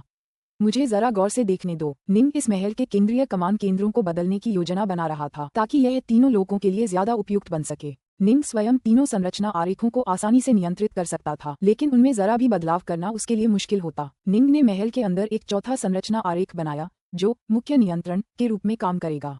इस चौथे संरचना आरेख की बदौलत एक ही सम्राट महल के सभी कार्यों को एक साथ नियंत्रित कर सकेगा। निंग को ये सब करने में 80 करोड़ साल से भी ज्यादा लगे। आहा, आखिरकार मैं सफल हो गया। निंग जोर से हंसा। उसकी हंसी खाली जगह में गूंज उठी। नुवा, सू यूजी और बाकी लोग जो चुपचाप ध्यान कर रहे थे, सभी ने तुरंत अपना प्रशिक्षण रोक दिया। नुवा, निंग ने मुस्कुराते हुए कहा, मैंने एक अतिरिक्त संरचना आरेख जोड़ा है जो इस महल को नियंत्रित करने की प्रक्रिया को सरल बनाता है। एक बार महल सक्रिय हो जाने पर यह 1 खरब किलोमीटर से भी ज्यादा की दूरी तक स्कैन कर सकेगा और इस क्षेत्र की रक्षा कर सकेगा। जब मैं वापस जाऊंगा तो मेरी योजना अपनी मातृभूमि की रक्षा करने वाली संरचनाओं में बदलाव करने और इस महल को हमारी सुरक्षा का केंद्र बिंदु बनाने की है। अगर कोई हमारे घर पर हमला करने की हिम्मत करता है तो उसे महल से हमला सहना होगा। निंग ने कहा, मेरे बदलावों की वजह से इसकी स्कैनिंग रेंज कम हो गई है और इसकी मारक क्षमता भी सिर्फ एक ही लक्ष्य पर केंद्रित हो गई है, लेकिन मुझे लगता है कि यह काफी होना चाहिए। इसके अलावा अगर भविष्य में हमारे पास काफी हेगेमॉन होंगे तो आप मेरे चौथे फॉर्मेशन डायग्राम को नजरअंदाज करके 3 मूल फॉर्मेशन डायग्राम पर सीधा नियंत्रण कर सकते हैं। समझ गया। नुवा ने सिर हिलाया। निंग ने हाथ हिलाया जिससे एक Z की पर्ची निकली जिस पर महल को नियंत्रित करने के निर्देश थे। इसे ले लो। निंग ने पर्ची नुवा को थमा दी। इसे आजमाकर देखो कि यह कितनी मजबूत है। ठीक है। नुवा ने पर्ची को देखा और जल्दी से जानकारी याद कर ली। चलो बाहर चलते हैं, निंग ने कहा, और महल की शक्ति पर एक नजर डालते हैं। साधकों का समूह तुरंत महल से बाहर निकल गया, केवल नुवा को पीछे छोड़ दिया। वे सभी बाहर शून्य में खड़े होकर महल को घूर रहे थे। गड़गड़ाहट। महल का सबसे ऊपरी सिरा अचानक चमकने लगा। धमाका। एक अदृश्य आयामी तरंग अचानक फैलकर 1 खरब किलोमीटर के क्षेत्र को ढक गई, जिससे इस क्षेत्र में कुछ भी उसके सेंसर से बच नहीं सका। पुस्तक 40, अध्याय 7, आदेश पर कार्य करना। महल की गर्दन पर एक गोल चक्र था जो एक काले और एक सफेद भाग में बटा हुआ था। उस स्थान के चारों ओर भयानक बिजली की चमक इकट्ठी होती देखी जा सकती थी। महल की मूल संरचना और शक्ति के अनुसार यह एक साथ 2 वज्रपात कर सकता था, जिनमें से प्रत्येक में अपार शक्ति होती थी। नियंत्रण को सरल बनाने के लिए जी निंग ने इसे इस तरह बनाया था कि केवल एक ही वज्रपात छोड़ा जा सके। हालांकि इसका एक लाभकारी दुष्प्रभाव ये था कि इससे ऊर्जा की लागत 50% कम हो जाती थी।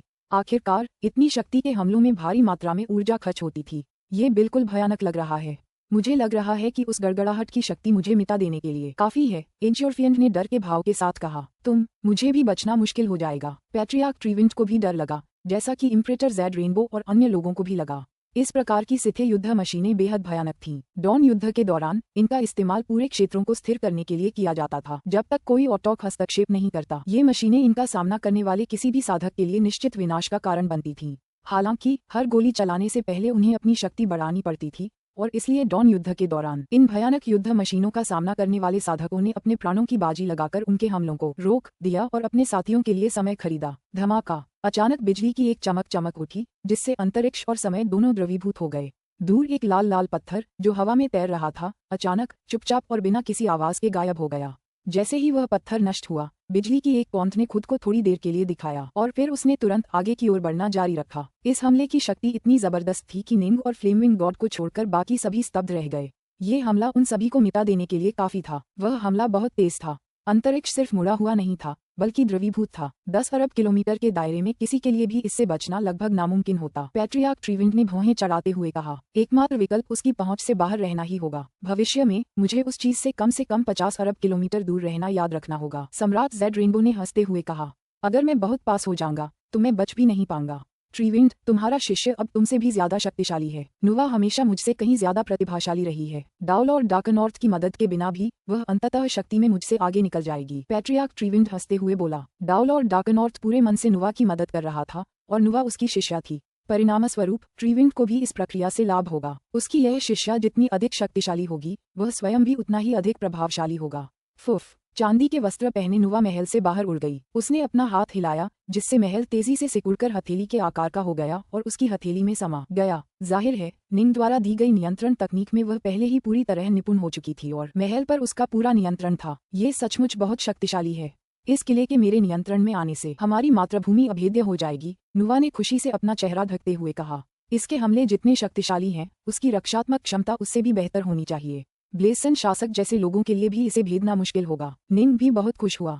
पृथ्वी आग महाद्वीप से भागकर वह सचमुच इस जगह पहुंच गया था और उसे एक ऐसा खजाना मिल गया था जिसकी उसे सख्त जरूरत थी।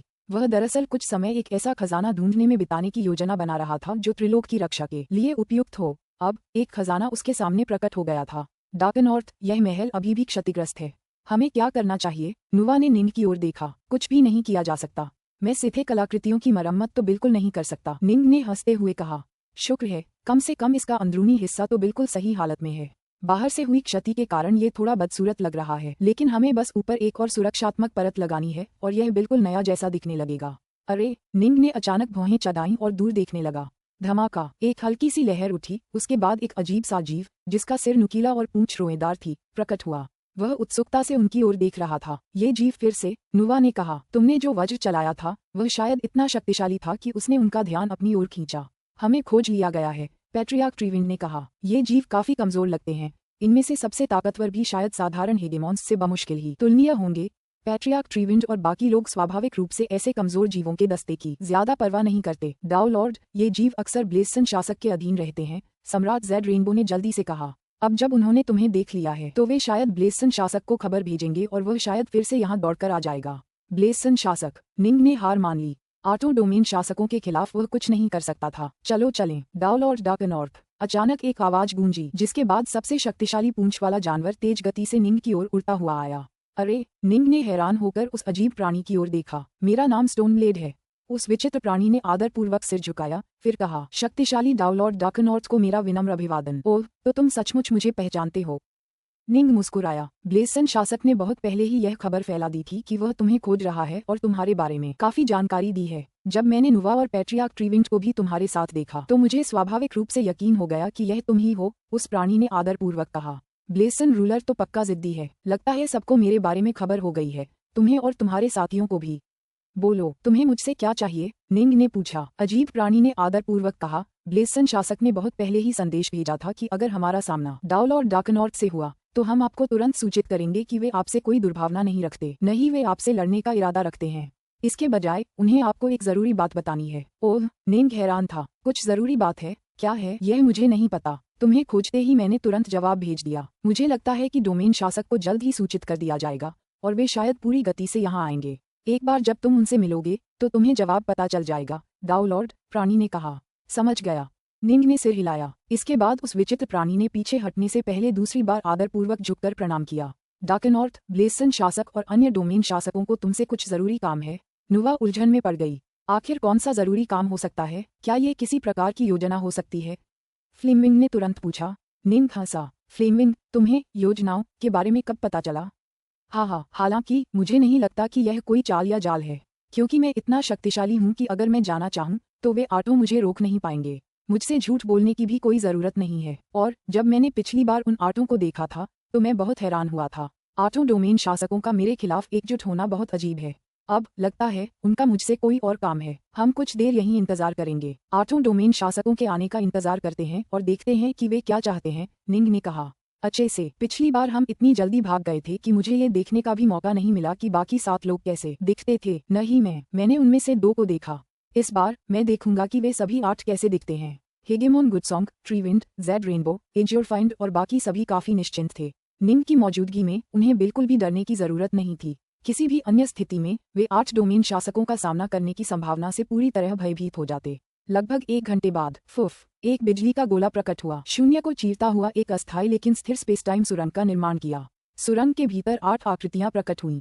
ये ब्लेसन शासक और बाकी 8 थे। जब उन्होंने दूर निंग को देखा तो उन्होंने प्रसन्नता से भरे चेहरे बनाए और तेजी से उसकी ओर उड़ चले। ऐसा नहीं लगता कि वे बुरे इरादे से आते हैं, नुवा ने मन ही मन कहा। देखते हैं कि वे असल में क्या चाहते हैं। उनकी उम्र अनंत है और उन्हें बिना किसी चिंता या परेशानी के जीना चाहिए। उन्हें मुझसे कुछ करवाने की जरूरत नहीं होनी चाहिए, निंग ने कहा। और हाँ, अगर वे उसके अनंत ओमेगा स्वॉर्ड दाव के लिए आते भी तो वह उसे उन तक पहुंचा ही नहीं सकता था। जल्द ही 8 डोमेन शासक आ पहुंचे। निंग और उसकी टीम से मिलते ही वे सभी मानव आकार में सिमट गए। सादर अभिवादन, दाऊ लॉर्ड डार्कनॉर्थ, सभी ने बहुत विनम्रता से बात की। आदरपूर्वक नमस्कार, डोमेन शासकों, निंग मुस्कुराया। पिछली बार जब मैंने तुम्हें देखा था, ब्लेसन शासक, तुम युद्ध के लिए तरस रहे थे और रक्त पिपासु थे। इस बार तुम आठों उपस्थित हुए हो, लेकिन बहुत विनम्र हो। और मैंने सुना है कि तुम मुझे कुछ जरूरी बात बताना चाहते हो। क्या मैं पूछ सकता हूँ कि वह क्या है? 8 डोमेन शासकों ने एक दूसरे को देखा। ब्लेसन शासक ने स्वेच्छा से आगे बढ़कर कुछ शर्मिंदा होते हुए कहा, दाऊ लॉर्ड डार्कनॉर्थ, मैंने जल्दबाजी में काम किया। जैसे ही हम लड़े मुझे तुरंत पता चल गया कि मैं तुम्हारा मुकाबला नहीं कर सकता। कुछ समय पहले जब हम अर्थफायर कॉन्टिनेंट में तुमसे बात करने आए थे तो लड़ाई जारी रखने के लिए नहीं, बल्कि हम आदेश पर आए थे। आदेश पर? निंग चौंका। हाँ, गहरे नीले रंग के कवच पहने एक सोर्सवॉकर ने सम्मानपूर्वक उत्तर दिया। ब्लेसन डोमेन में आपके प्रकट होने के बाद आपकी उपस्थिति की खबर तुरंत ऑटॉक तक पहुंच गई। ऑटॉक कैओसवर्स के क्विंटेसेंस में है और बाहर आने में बहुत व्यस्त है, इसलिए उसने हम 8 लोगों को आपको ढूंढने और उससे मिलने लाने का निर्देश दिया। हम इस पूरे समय तुम्हें ढूंढ रहे हैं। पिछली बार हमने तुम्हें ढूंढ लिया था, लेकिन तुम इतनी जल्दी चले गए कि हम तुम्हें पकड़ नहीं पाए, अग्नि कवच पहने एक सोर्सवॉकर ने कहा। निंग को ज्ञान प्राप्त हुआ। ऑटोऑर्क प्रमुख तत्वों के बीच स्थित है और मुझसे मिलना चाहता है। क्या मैं पूछ सकता हूँ कि वह कौन सा ऑटोऑर्क है?